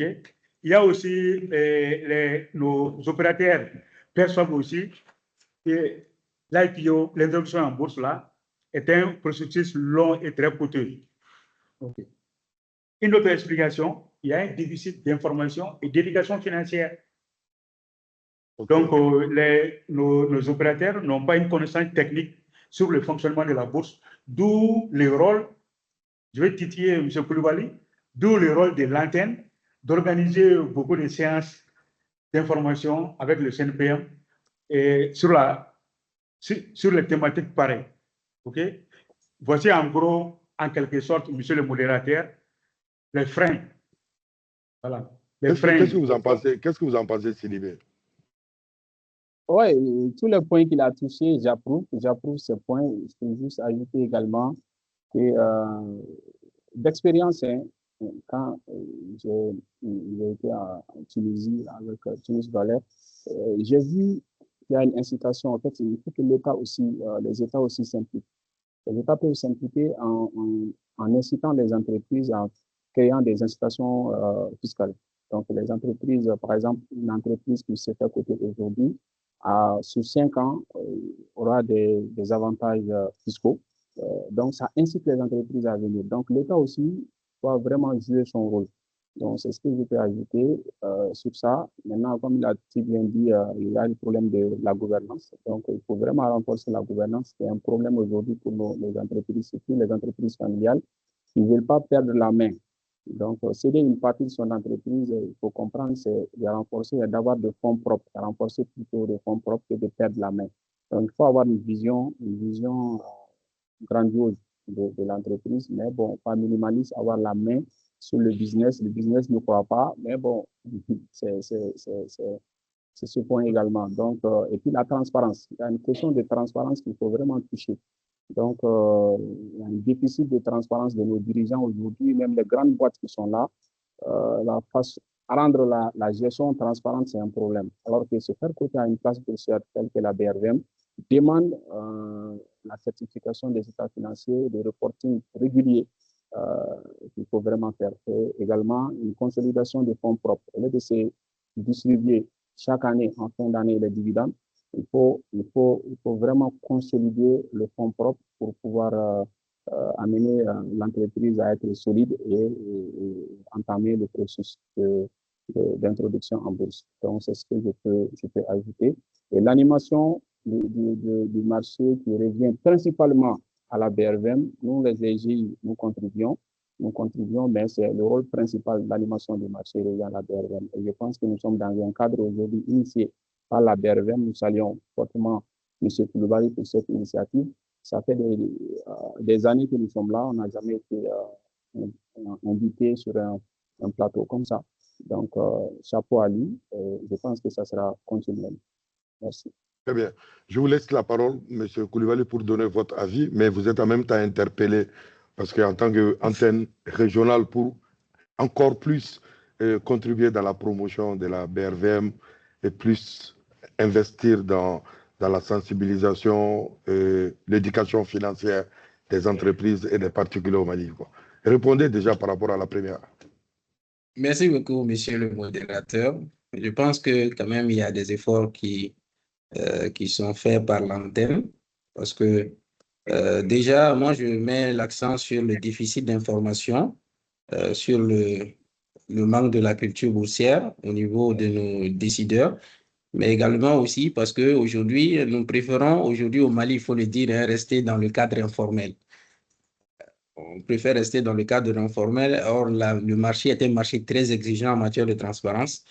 Et généralement, on ne voit pas, comment dire, les retombées. Parce que si on n'assainit pas ces états financiers, si on n'a pas de la rigueur dans la communication, il est difficile aujourd'hui de venir sur notre marché. La culture boursière, parce qu'aujourd'hui, quand on regarde les pays développés, quand les entreprises commencent déjà à faire des chiffres, leur première préoccupation, c'est de venir sur le marché se faire coter. Donc, nous, on est encore très loin de ça. Et je me rends compte que souvent, lors de nos activités de démarchage et de promotion auprès de nos entreprises, certains même ne se rendent même pas compte qu'il y a la BRVM, que la BRVM existe, à tel point de venir solliciter le financement auprès de notre marché. Donc, nous comptons également sur les intervenants commerciaux parce que ce sont eux qui sont en contact permanent avec les investisseurs, mais également sur les entreprises parce que ce sont eux qui accompagnent les entreprises vers le processus de la cotation. Donc, je pense qu'eux, ils ont également un rôle important à jouer. Et le fait même aujourd'hui qu'on a donné la chance aux intervenants d'expliquer le processus vers la cotation, je pense que ça va servir à enrichir le débat. Et je voudrais également ajouter un point important. Aujourd'hui, si on veut réussir à faire bouger les lignes, il faut que ce soit par la politique nationale. Parce qu'au Bénin, il y a eu 2 entreprises cotées en 2 ans. Donc, je pense que si aujourd'hui, M. Sidibé a si bien souligné, si on met l'accent sur une exonération fiscale pour les entreprises, ça peut les motiver véritablement aujourd'hui à venir sur notre marché. Donc, c'est sur les leviers sur lesquels on peut s'appuyer pour faire bouger les lignes. Je vous remercie. OK. Merci. En fait, je vais partir de votre dernier propos concernant la politique publique. Parce que je me rappelle qu'il y a quelques années, il doit faire, je crois qu'en 98, disons 2008, par là, il y avait un projet d'introduction en bourse de la Sotelma, qui est devenu un projet mort-né pour des raisons de crise ou pour d'autres raisons peut-être que je ne sais pas. C'était éventuellement la deuxième entreprise qui aurait pu être introduite en bourse. Je ne sais pas si le sujet existe toujours, mais c'est pour juste vous dire que oui, l'État aussi peut, dans certaines conditions, pour des entreprises qui ont une certaine taille, diminuer un peu sa participation pour avoir du fresh money, introduire une partie du capital de ces entreprises à la bourse pour avoir du cash, pour investir dans d'autres domaines et essayer aussi de... Parce qu'entrer en bourse, c'est aussi se mettre la corde au cou pour avoir des exigences, pour pouvoir bien gérer. Parce que les gens ne voient pas cet effet positif de l'introduction en bourse. C'est que ça t'oblige à aller dans les high level. Tu ne peux plus t'amuser quand tu es à la bourse. Donc, ça t'oblige toi-même à bien faire le job. Et ça, c'est une des peut-être possibilités qu'on peut promouvoir pour que une ou deux entreprises publiques ou une ou deux banques publiques puissent introduire une partie de leur capital à la bourse. C'est un travail sur lequel je vous invite à promouvoir, peut-être auprès de qui de droit. Donc, M. Morangile, je peux intervenir? Voilà. Oui, donc, merci beaucoup. Donc, je vais bondir sur la question de la Sotelma. Donc, je vais rappeler, moi, j'ai fait partie donc, à la SGI avec le cabinet Lincoln Capital, un cabinet anglais, donc avec un correspondant local SGI. Donc, je faisais partie du comité de privatisation de la Sotelma. OK? Donc, à cette époque-là, il y a le cabinet a valorisé l'action, a valorisé l'entreprise, on a déterminé une valeur, donc le prix de l'action. Donc, un pourcentage du capital a été vendu à Maroc Télécom. OK? Il y a, si j'ai bonne mémoire, 10% ont été acquis par le personnel. Donc, il restait 19%. Donc, je parle, M. Sidibé, je parle sur son contrôle, il reste 19%, qui devait être introduit en bourse. Voilà, jusqu'à présent, voilà, on ne sait pas, la question, je ne sais pas pourquoi c'est bloqué. Voilà, il reste 19% qui devait être vendu en bourse. Voilà. N'est-ce pas, M. Sidibé? En tout cas, on note qu'il y a des frais pour les entreprises maliennes, qu'elles soient publiques. Il n'y a pas une volonté politique. Quoi. Voilà, que ce soit public, privé ou semi-public, on a le constat est clair. C'est qu'il n'y a qu'une seule entreprise malienne qui se trouve cotée à la bourse. Moi, je peux ajouter ça. Voilà, comme je suis un ancien, au moment de la Sotelma, il y avait aussi donc, des dirigeants visionnaires. Il y avait la BDM qui avait montré la volonté d'aller être la première banque à être cotée. Voilà, ça, je me rappelle. Et il y a Orange Mali aussi en son temps, qui souhaitait aussi se faire coter. Voilà. Donc, voici vraiment pour moi les 3 sociétés, Sotelma, Orange Mali, BDM. Voilà. OK, donc, très bien. Donc, c'est bon, on a parlé pour notre conférence, on a parlé de l'AMF, l'autorité des marchés financiers, on a parlé de la BRVM, il y a l'autorité de régulation, il y a un acteur important, je trouve, au cœur pour la cote et pour les échanges de titres, qui est la BRVM. Et bon, je vais peut-être faire le service pour vous. On a beaucoup parlé des SGI aussi. Les SGI sont des acteurs très importants aussi, intermédiaires, indispensables même, incontournables dans le cadre des opérations avec la bourse, qui sont aussi la troisième composante importante du marché pour les introductions en bourse. Et j'ai une dernière question peut-être que je vais poser à M. Mamadou Lamine Sidibé. Vous pourrez intervenir pour enrichir. C'était quelles sont les stratégies de levée de fonds et positionnement sur le marché? Ok, merci, monsieur le modérateur. Donc, parlant de la stratégie, il faut savoir déjà que toutes les entreprises ne doivent pas aller à la bourse de la même manière. Voilà, de la même manière, le choix de la stratégie s'impose. Déjà, il y a le montant à lever. Donc, le montant à lever doit être en fonction du besoin. Donc, il faut déjà regarder le besoin de l'entreprise. Donc, le montant recherché doit être cohérent. Donc, avec le besoin de financement de l'entreprise, c'est-à-dire d'investissement, si c'est un besoin d'investissement, un besoin de désendettement également, il y a un besoin d'expansion. Donc, ça, c'est la première des choses à regarder. Il faut regarder également le timing. Le timing est très important en termes de stratégie, c'est-à-dire étudier le marché. Donc, le choix du moment est déterminant. Donc, il faut tenir compte des conditions du marché. Est-ce qu'il y a assez de liquidité en ce moment? Est-ce que l'appétit des investisseurs face à notre secteur, là, il faut cette analyse. Le contexte macroéconomique aussi est très important. Une entreprise malienne aujourd'hui, dans ce climat qui veut se faire coter, je ne pense pas, moi, en tant qu'AG, je vous conseillerais de voir un peu pour que la situation, voyez un peu. Donc, il y a le contexte macroéconomique qu'il faut voir également. Donc, marché favorable permet une meilleure valorisation, une souscription plus rapide. Voilà. Donc, il faut regarder ce côté. Puis, les types d'investisseurs à cibler. Donc, il y en a deux, les institutionnels et le grand public. Donc, les institutionnels, banques, assurances et les fonds d'investissement vont apporter du volume important et sont stables, une certaine stabilité après leur investissement. Le marché secondaire ne sera pas aussi dynamique si la plus grosse partie de votre émission est souscrite par cette tranche d'investisseurs. Le grand public qui va favoriser la démocratisation et également l'actionnariat et la notoriété. Voilà, la notoriété de l'entreprise dont vous parlez. Donc, dans votre stratégie, il faut regarder quel type d'investisseur on doit cibler. Mais le bon équilibre entre les deux, c'est d'assumer à la fois solidité et liquidité. Donc, regardez les deux. Voilà. Donc, en termes de positionnement, il faut avoir une surligne claire. Il faut avoir déjà une surligne claire en termes de vision, de croissance, de rentabilité. Également, il y a une transparence financière. Il faut regarder donc la qualité, la stabilité, la régularité des états financiers qui doivent être essentiels dans la stratégie d'investissement, les états financiers audités en bonne et due forme, une communication claire par rapport à la stratégie pour asseoir la confiance des investisseurs. Donc, tout ça, ce sont des stratégies qu'il faut faire, ce sont des positionnements qu'il faut adopter pour avoir une bonne communication, un prix attractif également.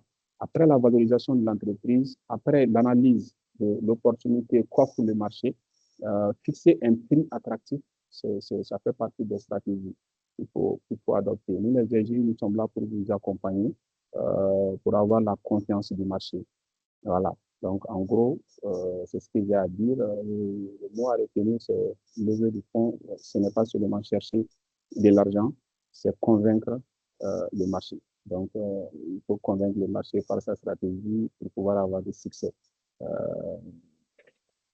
à la fin d'un IPO. Merci, monsieur le modérateur. Merci. Je vais peut-être, je ne sais pas si vous avez quelque chose à ajouter, les autres panélistes, mais je vais quand même donner la parole à M. Koulibaly sur deux autres éléments importants. Par exemple, aujourd'hui, quels sont les défis et perspectives pour les entreprises maliennes dans ce marché financier, et sur ce marché financier et dans le contexte malien, si on veut faire un update par rapport à cette situation. Et puis après, vous nous direz globalement l'environnement réglementaire et la sécurisation pour les investisseurs qui veulent aller sur ce marché, quoi. Merci, monsieur le modérateur. Alors, déjà, par rapport aux défis, on en a beaucoup, hein. Moi, déjà, je vais parler du défi de maturité. Le défi de maturité, parce que aujourd'hui, nous sommes dans un mode de financement hyper bancarisé. 75% des crédits de notre zone sont des crédits à court terme. Donc, il est difficile aujourd'hui de pouvoir capter des ressources sur le long terme pour pouvoir financer ces projets. Donc, il y a ce défi de maturité que les entreprises doivent voir. Si aujourd'hui, ils veulent financer leurs projets sur le long terme avec un crédit qu'il faut rembourser en 1 ou 2 ans, cela va peut-être peser beaucoup sur leur trésorerie et au final mettre l'entreprise dans l'impasse. Le deuxième défi, je parlerai du défi de la 3e génération. Ça concerne les entreprises familiales parce que généralement, nous sommes confrontés à des situations où nous avons des entreprises familiales. La première génération crée l'entreprise, la 2e génération arrive à faire progresser l'entreprise et la 3e génération finit par dilapider et puis faire fermer les services et les activités de l'entreprise. Donc, pour réussir à faire passer ce stade, ça c'est aussi un défi très important parce qu'aujourd'hui, la 3e génération généralement n'est pas là au début de la création de l'entreprise, elle ne connaît pas la politique de l'entreprise, la vision de l'entreprise, elle peut aussi aller dans des dépenses excessives et aussi se retrouver dans des situations où il faut réussir à gérer l'entreprise et c'est très compliqué. Donc ça, c'est aussi un défi qu'il faut regarder. Le 3e défi que j'ajouterai à cela aussi, c'est le défi de la transparence. Il faut qu'on réussisse aujourd'hui à être transparent dans nos activités, à être transparent dans notre communication, à être transparent aussi dans les choses. Donc ça aussi, c'est quelque chose qu'il faut regarder. Donc, en termes de perspective, je dirais qu'il faut que nos entreprises aujourd'hui réussissent à se préparer. Parce que réussir à faire l'IPO, ça demande beaucoup de préparation. Donc, il faut se préparer, il faut essayer de mettre les choses au clair au sein de la fonction de l'organisation de l'activité de l'entreprise. Il faut réussir à mettre tout ça en place. Il y a aussi comment dire, au-delà de cette préparation, il faut également aujourd'hui se rapprocher des EGI qui sont des fins connaisseurs de l'opération pour les accompagner dans le succès de leur financement. Donc ça, c'est quelques points que je voulais ajouter au niveau des défis et au niveau des perspectives que les entreprises ont. Je voudrais également ajouter un point qui est important, ça c'est l'expansion. Avec l'IPO, il est tout à fait possible aujourd'hui pour nos entreprises de renforcer leur position dans d'autres pays. Cela est important parce qu'aujourd'hui, quand on regarde le contexte insécuritaire, ça peut vraiment aujourd'hui freiner les activités de certaines entreprises et l'IPO peut être justement un levier important pour leur permettre de s'appuyer sur des fonds solides pour déployer leur activité dans la région. Donc, il faut qu'on sache aujourd'hui que la BRVM, ce n'est pas la BRVM d'Abidjan, c'est la BRVM de la région. Et nous, aujourd'hui, nous avons notre partition à jouer. Et malheureusement, sans cette culture boursière, sans cette communication et cette transparence, on aura du mal à tirer notre épingle du jeu. C'est ce que je voulais ajouter. Merci. Alors, vous avez la deuxième question. La deuxième question, c'était sur quoi?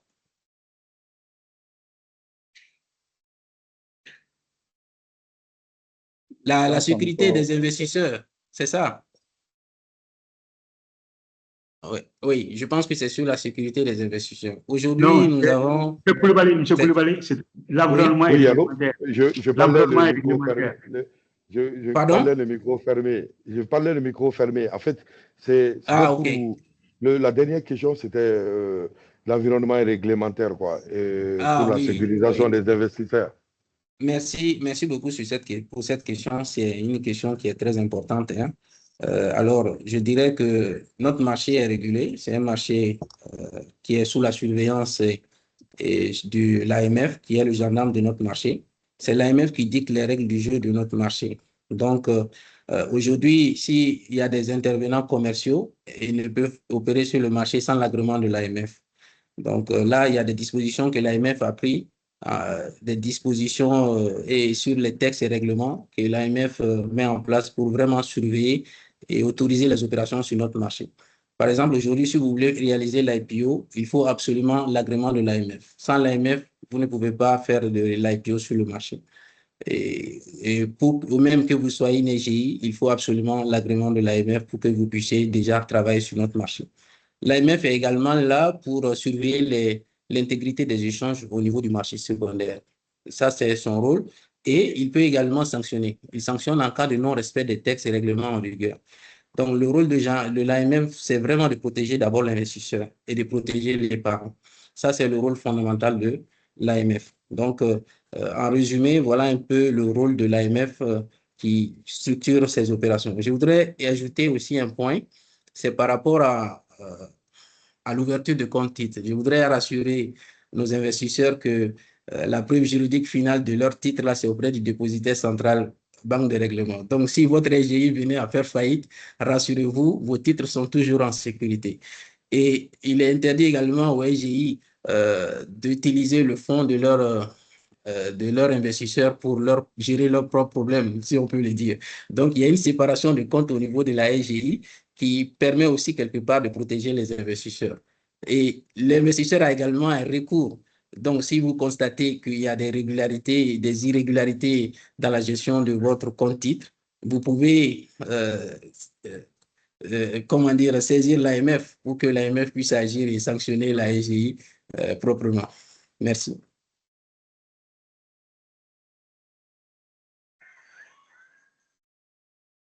Allô? Allô? Oui, ouais, M. Koulibaly, je pense que nous Voilà, c'est ce recevons que je bien. voulais dire comme environnement de notre marché et puis par rapport à la sécurité des investisseurs.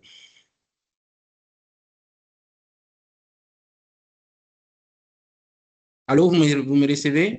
Monsieur le modérateur, votre micro est coupé. Non, moi, cette fois-ci, mon micro, vous m'excusez, mon micro n'était pas sérieusement coupé. Hein. J'avais reçu un appel bon, je veux pas, des ministres et je ne pouvais pas laisser l'appel passer, quoi. Donc, il fallait que je réponde. Vous m'excusez.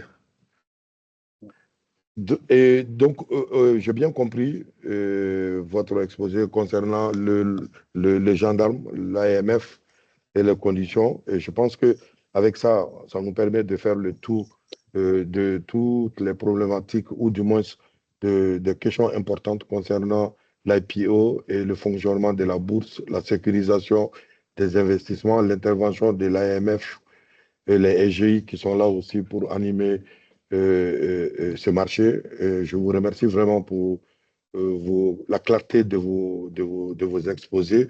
On va se retourner vers le public maintenant pour les questions. Il y a un certain nombre de questions qui ont été posées, dont une partie a été répondue par hasard au moment où on était en train de discuter.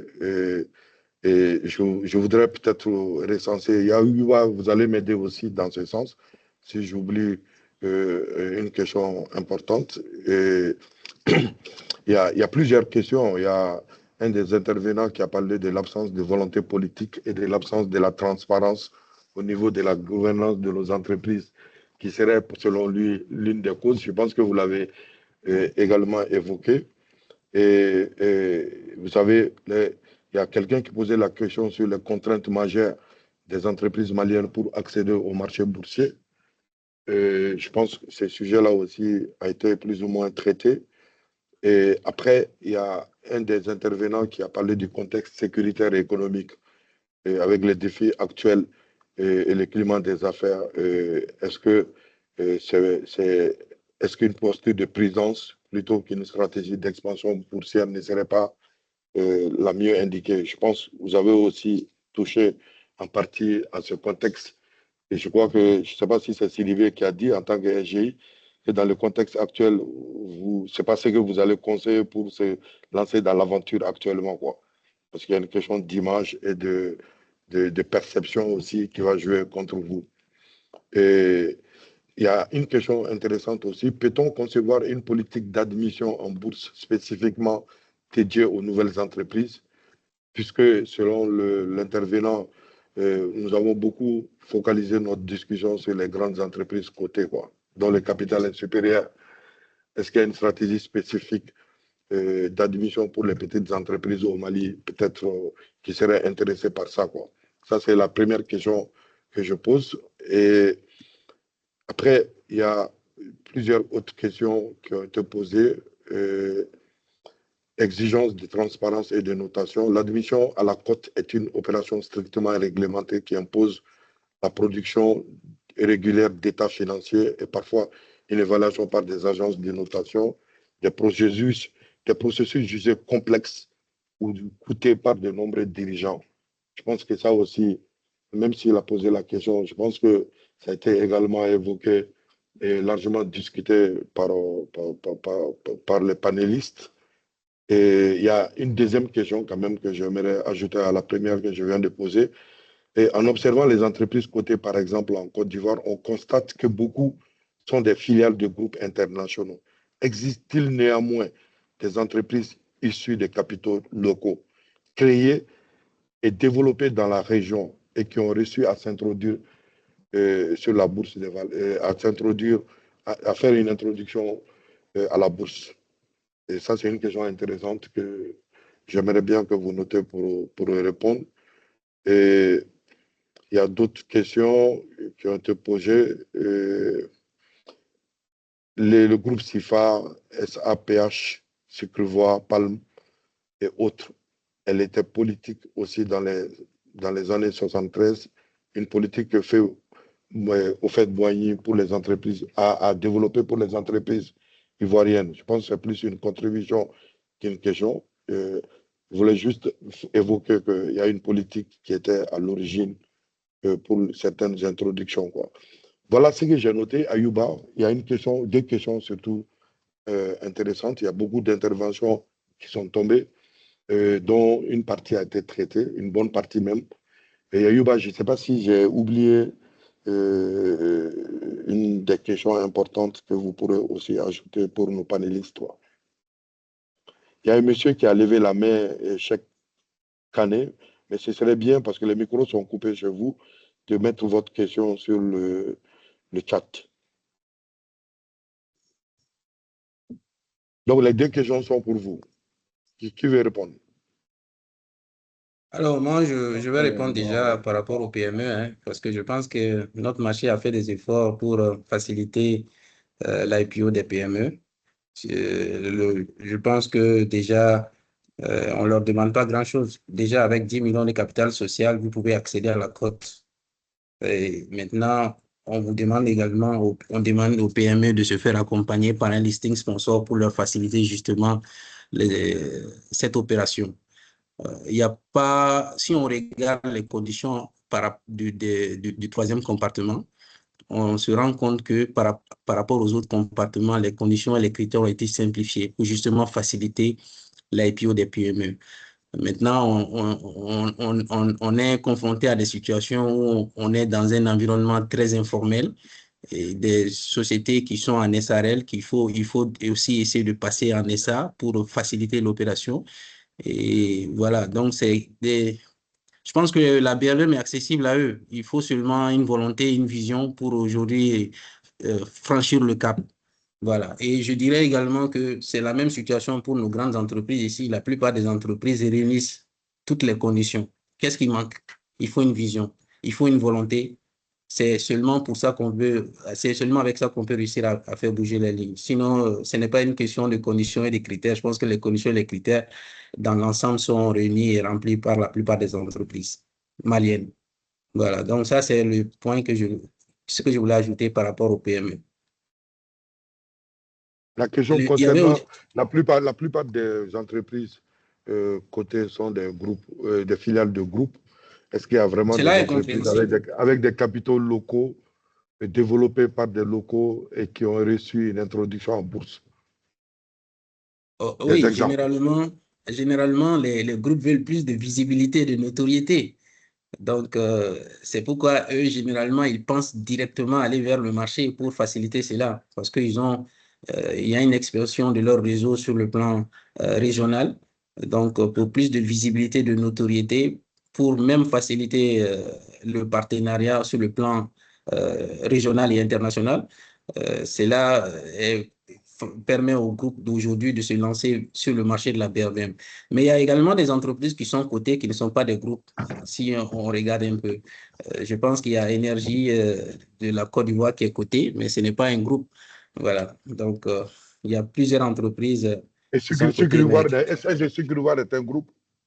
Non, Sucre-Ivoire, non, je ne pense pas. Sucre-Ivoire, il y a la banque béninoise qui a eu une introduction à la bourse. La BIC, voilà. BIC, ce n'est pas une entreprise qui fait partie d'un groupe. C'est une entreprise locale où il y a l'État même qui est impliqué. Voilà, moi je vais ajouter. Il y a Solibra également. Il y a Solibra aussi, voilà. Donc il y a beaucoup de oui, qui ne font pas partie d'un groupe. Allez-y, un à un, s'il vous plaît. Okay. Magalou, allez-y. Ok, donc merci beaucoup. Non, moi je vais compléter quoi. L'intervenant là, il a raison, hein, ce qu'il dit. Et voilà, la majorité sur les 47 est listée à la BRVM. La majorité relève des groupes. Mais les autres, le deuxième lot qui vient, M. Koulibaly peut vérifier, c'est à la suite des volontés politiques de privatisation. Voilà, c'est à la suite de privatisation. Quand on prend Onatel au Burkina, Onatel, c'est l'État burkinabé qui a privatisé. Voilà, Onatel, et introduit une partie du capital en bourse. Et on a voulu faire pour Sotelma, quoi. Voilà, merci. Et le cas de la, c'est le président sortant au Bénin, volonté politique, qui a amené la Banque internationale pour le Bénin, voilà, et le commerce, pour le Bénin, pour l'investissement et le commerce, BIB. OK? Donc, c'est une privatisation qui a amené ces entreprises-là. Je voudrais même ajouter la Loterie nationale du Bénin. La Loterie nationale du Bénin également côté. C'est dit, c'est une volonté politique, toujours, comme M. Sirvé l'a dit. Voilà. OK? Donc, ça veut dire que le monsieur a raison. Le monsieur a raison. Le monsieur, il a raison. La majeure partie, c'est des groupes, mais il y a quand même une petite composante formée de sociétés nationales qui sont dirigées par la volonté politique, mais de petites entreprises privées, fondées, développées avec des capitaux locaux africains ou du moins sous-régionaux ne sont pas pour l'instant cotés. Et ça, c'est intéressant la question parce que ça peut nous amener à comprendre en partie ce qui se passe au Mali. Parce qu'au Mali, on n'a pas beaucoup d'entreprises, de grands groupes qui ont leurs filiales, forcément comme en Côte d'Ivoire. On a pour la plupart, notre tissu économique est dominé par des entreprises familiales, locales, et souvent dans l'informel, ou qui sont beaucoup plus orientées vers le commerce, plutôt que dans l'industrie, ou dans les services comme la banque. Tout ça, là, ça peut expliquer en partie le cas du Mali, quoi. Mais il y a une question aussi que je viens de lire qui est intéressante. En ce qui concerne la protection des investisseurs, où est-ce que nous en sommes avec la mise en place du fonds de protection des épargnants? Et qu'est-ce qui explique le blocage? Est-ce que vous en savez quelque chose? Qu'est-ce qui freine la mise en place de ce fonds de protection des investisseurs qui était prévu pour être un fonds souverain, qui était prévu pour être mis en place, quoi? Un fonds pour la protection des investisseurs. La question en ce qui concerne la protection des investisseurs, où est-ce que nous en sommes avec la mise en place du fonds de protection des épargnants sur le marché financier régional? Qu'est-ce qui freine sa mise en place? Est-ce que c'est un sujet qui vous parle? Non, je ne sais pas si M. Koulibaly a...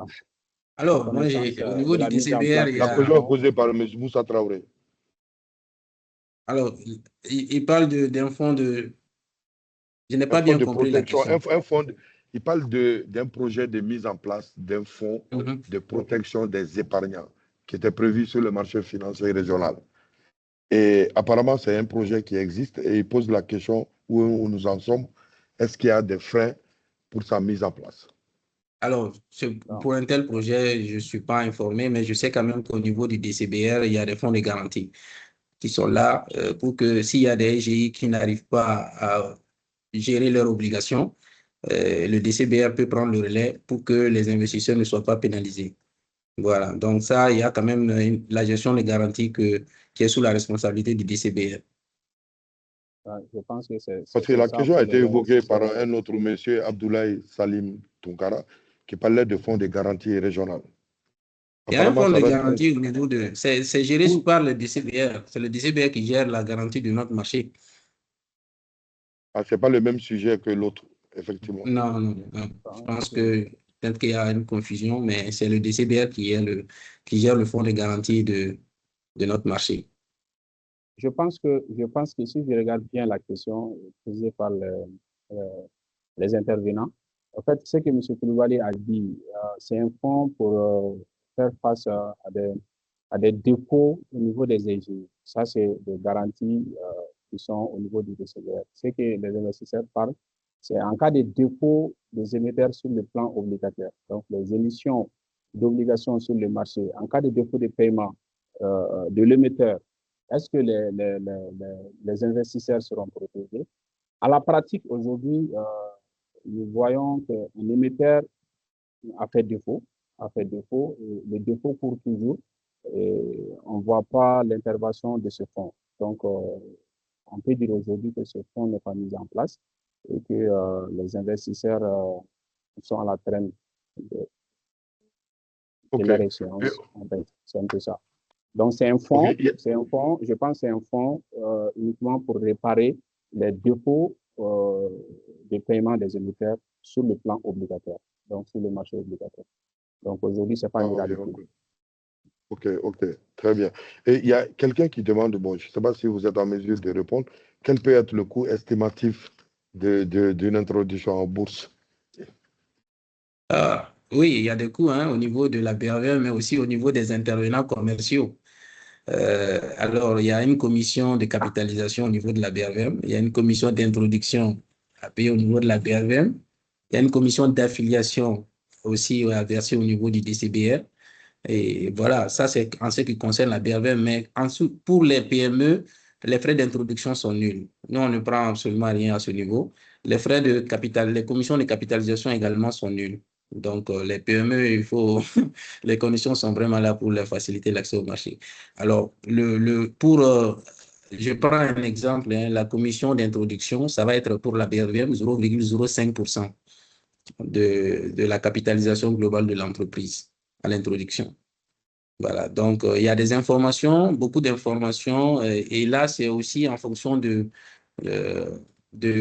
la part de l'entreprise qui va être sur le marché. Parce que plus la part de l'entreprise est importante, plus le taux, le taux est dégressif en fonction de la part de l'entreprise sur le marché. Voilà ce que je peux ajouter. Et pour plus d'informations sur ces détails, l'antenne est là, on peut mettre ça à votre disposition. Mais pour rapidement, voilà les informations.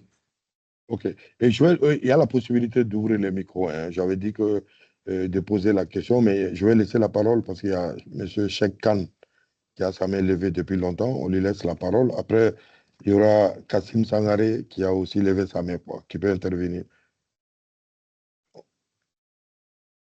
Monsieur Khan, vous pouvez ouvrir le micro de M. Khan? Monsieur Khan, vous pouvez activer votre micro. Vous avez la possibilité. Votre droit est ouvert pour que vous puissiez activer votre micro. Vous pouvez ouvrir le micro et intervenir, M. Khan, si vous êtes là. Voilà. Il y a lui et M. Ayouba Ater aussi, dont le micro aussi est activé. Donc, il peut l'activer à son niveau. Donc, si M. Khan n'est pas prêt, M. Ayouba Ater, vous pouvez parler?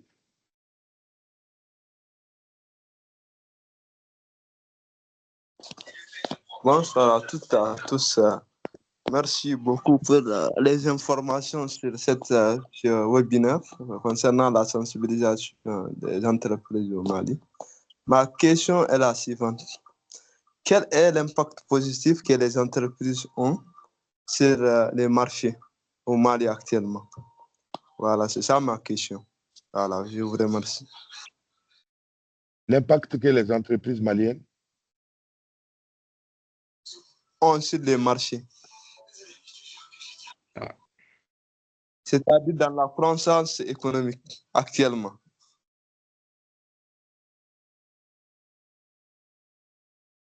Ok, mais la question, est-ce que la question concerne l'impact au niveau de la bourse ou l'intervention ou le poids des entreprises maliennes? Non, mais c'est une Oui, question c'est qui les sort entreprises maliennes. mais c'est une question qui sort du cadre de la BRVM, quoi. Vous posez une question d'ordre économique. Quel est le poids Voilà. des entreprises maliennes? Et le poids en termes, bon, c'est pas des économistes forcément macroéconomistes qui sont invités aujourd'hui. On parle d'un sujet concernant la bourse, on parle d'un sujet concernant l'introduction en bourse. Et si vous posez une question d'ordre général concernant le poids dans l'économie des entreprises maliennes, ça, c'est des agrégats macroéconomiques que pour l'instant, on n'est pas en mesure de donner ici, à moins qu'un des panélistes est sorti de sa zone habituelle qui peut nous donner des éléments d'information sur ça. Mais vous n'êtes pas obligé de répondre à cette question, même si elle est intéressante. Oui. Oui, allô, M. Mangangulé? Oui. Je peux fermer mon micro? Oui, M. Mangangulé? Oui, c'est qui parle? Oui, oui, c'est Cheikh Khan, là. Je n'arrivais pas à désactiver. Vous pouvez attendre un moment, on est en train de... D'accord, d'accord, entendu, entendu. Après, vous gardez votre micro, après vous parlerez. Entendu. Est-ce que parmi les panélistes, vous avez quelqu'un qui a envie de répondre à cette question? Non, parce que qui demande un peu de réflexion, un peu de recherche. Oui, en fait, il y a des données macroéconomiques qui sont disponibles. Non, on n'est pas, on n'est pas macroéconomiste ici. Oui, je sais, c'est pour ça que j'ai répondu à votre place. Mais la question est intéressante. Mais oui, ce n'est pas le cadre forcément, quoi. C'est-à-dire que quel est le poids des entreprises? Et quand vous allez parler du poids des entreprises... Mais quelle est la question même? Quel est le poids? Non, quel est le poids des entreprises dans l'économie malienne? Ce qui va... Ça, c'est un sujet, d'ailleurs, il me donne l'occasion de suggérer au CNPM, dans le cadre de la promotion du secteur privé, d'avoir un sujet à traiter concernant le poids que nous-mêmes, CNPM, avec les entreprises membres et les entreprises privées, que ce soit de la Chambre de commerce ou du CNPM, nous représentons dans l'économie. Parce que notre économie est dirigée, disons, l'économie est animée par l'État qui est un très grand acteur, mais il y a aussi le secteur privé. Mais dans le secteur privé, vous avez l'informel, vous avez le formel, vous avez les différents secteurs d'activité, agriculture. C'est des entreprises aussi, les petites entreprises agricoles qui ne sont pas forcément bien identifiées, bien notées. Vous avez les entreprises du secteur secondaire, vous avez les tertiaires. Il y en a qui sont mieux organisés, qui arrivent à remonter des données pour avoir des éléments. On est vraiment, c'est très intéressant sa question, mais moi je le mettrais dans le cadre du poids du secteur privé malien, des entreprises maliennes dans l'économie pour pouvoir mesurer comparativement aux entreprises publiques ou même si vous voulez de toutes les entreprises, mais en faisant le distinguo entre le privé et le public et en faisant aussi le distinguo entre le formel et l'informel et en même temps que les différents secteurs qui sont pour la plupart on a des données macroéconomiques sur ça. On ne va pas traiter ce sujet-là maintenant. Merci pour votre question qui est très intéressante. Je note et ça pourra faire l'objet d'un autre sujet de discussion. Je vous laisse la parole, M. Khan. Oui, M. Mangangulé, merci de me donner la parole. En fait, moi, c'est Cheikh Khan, donc je suis cadre de banque à la retraite. Et j'ai entendu parler tout à l'heure, il y a un intervenant qui parlait de la Bank of Africa, Mali, qui fait partie du groupe Bank of Africa, qui est la seule société malienne à être introduite en bourse. Donc, en fait, j'ai fait partie donc, de l'équipe projet qui a piloté donc, la note d'information, la rédaction de la note d'information qui a été introduite à ce propos. En fait, je ne vais pas être long. Je crois que je vais m'appuyer sur votre question à vous, M. Mangangulé, et sur la réaction de M. Koulibaly, et pour juste dire que c'est vrai, le constat est triste. Et il est grand temps, je crois que vous l'avez si bien dit, il est grand temps qu'on se détache de cet informel-là. Vous savez, moi j'étais à un séminaire à l'époque, quand Charles Konabani était gouverneur de la BCEAO. Il a réuni donc les banquiers à Abidjan. C'était à propos donc des systèmes de moyens de paiement modernisés. Mais il nous a dit une chose, et il dit, mais acceptez maintenant, il est temps que vous acceptiez de venir vers les normes. C'est vrai, il faut qu'on se détache de cet informel. Il y a beaucoup d'entreprises, ici au Mali, il y a des champions, vraiment je ne vais pas les citer, parce que je les connais, qui peuvent aujourd'hui s'introduire en bourse pour développer leur investissement, développer la production, participer à la création d'emplois. Voilà, en fait, je voulais juste faire ce bref commentaire-là. Voilà, je vous remercie, hein, monsieur Gangulé. Ok, merci. Merci, M. Khan. Je vous en prie. Je suis d'accord avec vous. On doit pouvoir trouver quand même des entreprises solides ici qui sont bien organisées, avec une gouvernance et qui peuvent aller. Mais cela dit, c'est une question de politique, de vision aussi. Il y a des entreprises qui existent, qui pensent qu'elles n'en ont pas besoin. Parce qu'aller à la bourse, ce n'est pas forcément... Est-ce que ce n'est pas une obligation, d'abord? Ça doit répondre à un vrai besoin, ça doit répondre à une vision. Et quand on n'a pas un besoin, on n'a pas une vision d'aller plus loin, on n'a pas forcément envie d'aller plus loin, s'introduire à la bourse n'apparaît pas pour certaines personnes indispensable, quoi, parce qu'ils trouvent les moyens d'aller là où ils souhaitent aller, quoi. Alors que, comme il y a une série intéressante que j'ai regardée qui dit que souvent, c'est-à-dire avoir 80% de quelque chose, disons, avoir 20% d'une affaire qui marche, ça vaut mieux qu'avoir 100% d'une affaire qui ne marche pas. Tout à fait. Et souvent, Monsieur le modérateur, excusez-moi, ce n'est pas pour vous couper, hein. Si je parle de Jack Bezos d'Amazon, il n'a pas 20% d'Amazon, mais il fait partie des milliardaires aujourd'hui. Non, mais je suis d'accord avec vous. Mais par contre, culturellement, on a du mal à se départir de nos participations dans les entreprises et à faire amener des personnes. Et vous avez tout dit, vous avez juste oublié d'ajouter le côté culturel. C'est-à-dire que vous avez parlé de beaucoup de frais, mais il y a un élément important qui est culturel et qui n'a pas, qui constitue un des freins dans l'ouverture du capital. Ce n'est même pas introduction à la bourse, c'est ouverture du capital à d'autres personnes qui peuvent t'aider. Il y a des gens qui préfèrent souffrir, se développer petit à petit, faire le sac à dos, plutôt que d'accepter d'ouvrir à quelqu'un qui peut amener une expertise, qui peut amener un capital et qui peut te permettre d'aller très loin, doubler ta capitalisation en acceptant de lui céder 20 ou 25%. Mais le monsieur, il préfère rester petit plutôt que de donner 20% à quelqu'un. C'est sûr. Il y a un problème de confiance, il y a un problème de sentiment de propriété exclusive qu'on a dans notre culture, quoi, et qui est un élément que je pense que vous devez noter par rapport aux freins concernant l'introduction à la bourse ou tout simplement l'ouverture du capital, même à l'intérieur du Mali. Tout à fait. L'éducation financière s'impose depuis la base désormais. Voilà. En tout cas, c'est très bien. Moi, j'apprécie les questions pertinentes que vous avez posées. Et les panélistes ont été très percutants avec d'abord les exposés et les réponses que vous avez apportées aux différentes questions. Je ne vois pas des mains levées.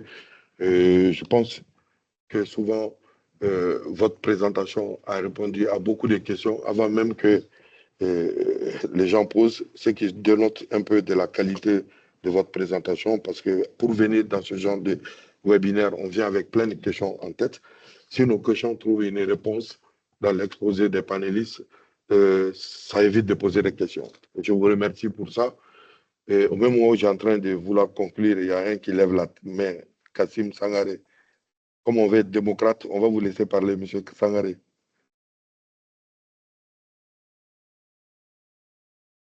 Ouvrez le micro de M. Sangaré. Le micro est autorisé, il peut activer. Donc, vous pouvez activer Sangaré. Bonsoir tout le monde. À l'identité, vous avez Sangaré Kassim, fondateur du Centre de Bourse du Mali, qui véhicule la culture boursière ouest-africaine au Mali surtout. Et certains de vos panélistes me connaissent en personne. En fait, moi, la question que je voulais poser, au fait, je sais que le président actuellement est à l'écoute, Moussadek Bali. Quand est-ce qu'il sera prêt, au fait, pour l'introduction du groupe Azala sur le marché boursier régional? Ce n'est pas une question personnelle que vous devez lui adresser, parce que le panéliste ne peut pas répondre à votre question. Je vous laisse M. Sangaré poser la question. Bali n'est pas le seul, il y a d'autres entreprises comme lui. On ne peut pas poser la question à toutes les entreprises qui aujourd'hui peuvent éventuellement penser à l'introduction en bourse, quoi. Mais c'est une question que je vais relier. Je ne sais pas s'il nous écoute, mais ce n'est pas le lieu de poser une question personnelle, quoi. Il va vous répondre si vous voulez après, quoi. Mais je vais lui passer le message. Je le ferai avec plaisir. D'accord. OK? D'accord, merci En tout beaucoup. cas, merci à vous. C'est juste Non, un request aussi parce que c'est juste un request au fait, au mois de décembre, nous allons organiser une grande conférence qui va réunir tous les acteurs qui veulent investir sur le marché boursier régional. Je souhaiterais l'accompagnement de la SGI Mali qui a déjà fleuri déjà, et aussi ANB, aussi au niveau du patronat aussi, pour l'accompagnement de ces événements aussi. Très bien. Sans oublier Sifa Bourse qui est là. Ouais, sans oublier Sifa Bourse. En tout cas, merci à vous, M. Sangaré.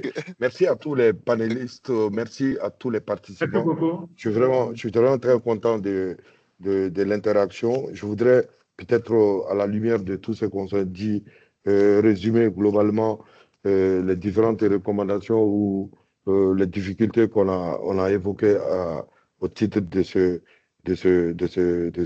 webinaire.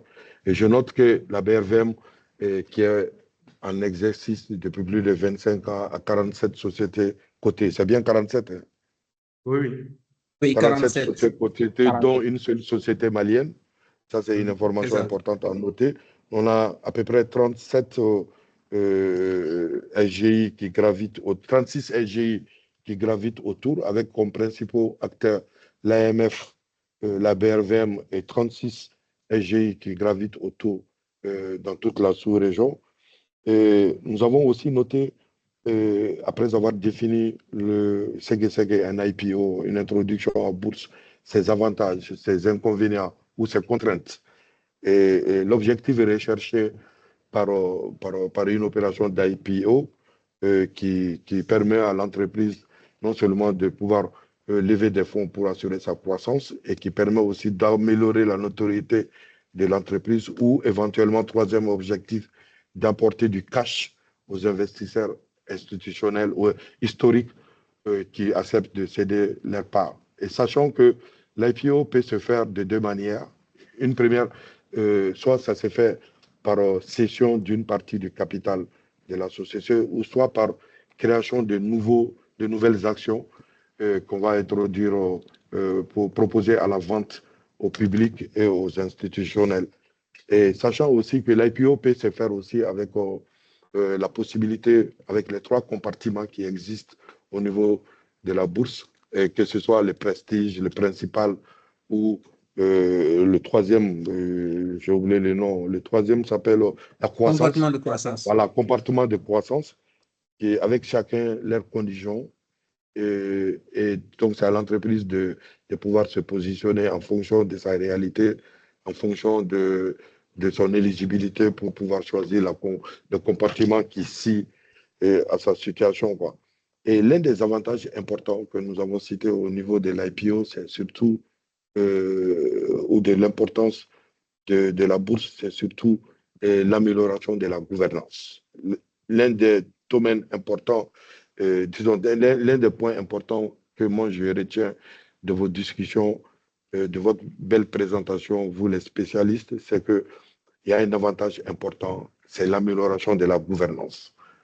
L'amélioration de la gouvernance et même de la gestion, parce que ça exige d'avoir des états financiers certifiés, ça exige de déposer aussi des informations financières à date et des informations fiables, certifiées, ce qui améliore d'un coup la gouvernance et la gestion de l'entreprise qui, sans être le premier objectif, devient indirectement un bénéfice notoire pour l'entreprise d'être introduit à la bourse. Il y a aussi un élément, un avantage important, c'est la liquidité des actions, la disponibilité de la liquidité. Quand un jour on veut céder des actions, les investisseurs sont friands d'avoir des positions à la bourse parce que non seulement ça peut être rentable, ça permet d'avoir une portion, une petite fraction de l'entreprise, mais surtout la liquidité de ces titres du fait du dynamisme de la bourse pour céder ou acquérir de nouvelles actions. Mais ça présente aussi des contraintes. Et ces contraintes ont été largement bien évoquées, que ce soit au niveau du risque d'OPA, opérations publiques d'achat et des contraintes ou pressions du marché qui peut décider de faire une vente massive d'actions qui va impacter la valorisation de l'entreprise. Ça peut être aussi des exigences de produire des états financiers à date qui peut être une pression, une contrainte pour certaines entreprises. Et nous avons aussi noté au niveau que le processus d'accompagnement s'est fait en 5 étapes qui ont été bien décrites par le panéliste, qui commence par le diagnostic, la mise à niveau de la gouvernance et de la forme juridique jusqu'à à la commercialisation des titres, en passant par le choix du conseil, le choix d'un cabinet privé pour la valorisation, le conseil SGI, je vais bien dire SGI pour l'accompagnement, le choix d'un cabinet privé pour la valorisation de l'entreprise et l'aide de la SGI pour la confection ou l'établissement de la note d'information, la commercialisation des titres. Et une fois l'opération est reçue, elle est proposée à la cote au niveau de la BRVM sur le marché secondaire. Et ça, c'est aussi quelque chose que nous avons bien noté. Nous avons aussi parlé des contraintes particulières et de la difficulté des entreprises maliennes à vouloir tenter cette aventure. Et ces confrères ont été largement discutés par les différents panélistes, par nos 3 spécialistes. Et nous avons le secteur, l'informalisme, le fait que nous avons une dominance du secteur informel, la peur de pouvoir céder une partie de son pouvoir ou de pouvoir surtout ouvrir son capital et changer sa gouvernance et le fait d'être obligé de produire des états financiers et le coût de l'opération auquel moi-même j'avais ajouté le frein culturel qui sont des éléments qui empêchent les Maliens de pouvoir aller. Et notre suggestion, et pour finir, c'était la recommandation, c'était de permettre, disons, d'inviter l'antenne régionale de la bourse et qui, de mon point de vue, n'est pas le seul responsable. J'ajouterai les SGI à travailler davantage à la sensibilisation, à l'éducation financière d'abord des particuliers et des hommes d'affaires maliens et aussi à voir dans quelle mesure on peut suggérer et susciter des ambitions, que ce soit au niveau des autorités publiques dont le rôle est important. Avec la volonté politique, on peut décider d'introduire 1, 2 ou 3 sociétés que moi, je vois déjà au Mali, avec la volonté politique. Et nous pouvons continuer à promouvoir et permettre aussi à ces entreprises de pouvoir profiter des avantages qu'on tire de l'introduction en bourse. Ça, c'est un des éléments importants. Et vous avez fait très bien d'organiser avec la coopération du CNPM cette première séance, mais il faut l'élargir au maximum pour qu'on puisse atteindre le maximum de personnes. Parce que je sais qu'il y a beaucoup de sous au Mali et les gens ne sont pas forcément confiants par rapport à la bourse. Ils ne sont pas bien éduqués aussi financièrement pour intervenir à la bourse. Mais si ce job est fait, je suis sûr qu'il y a de la mobilisation des ressources à faire au Mali pour introduire, disons, pour participer dans la dynamique qui est en cours au niveau de la bourse, avec des taux de rentabilité plus importants que les DAT, quoi. Et mes amis banquiers vont m'excuser pour cette dernière partie. En tout cas, nous avons aussi parlé du coût et les problèmes liés. Oui, chacun, ce n'est pas la peine. Il faut fermer le micro de l'ancien banquier à retraite. Parce que c'est sans viser. Fermez son micro.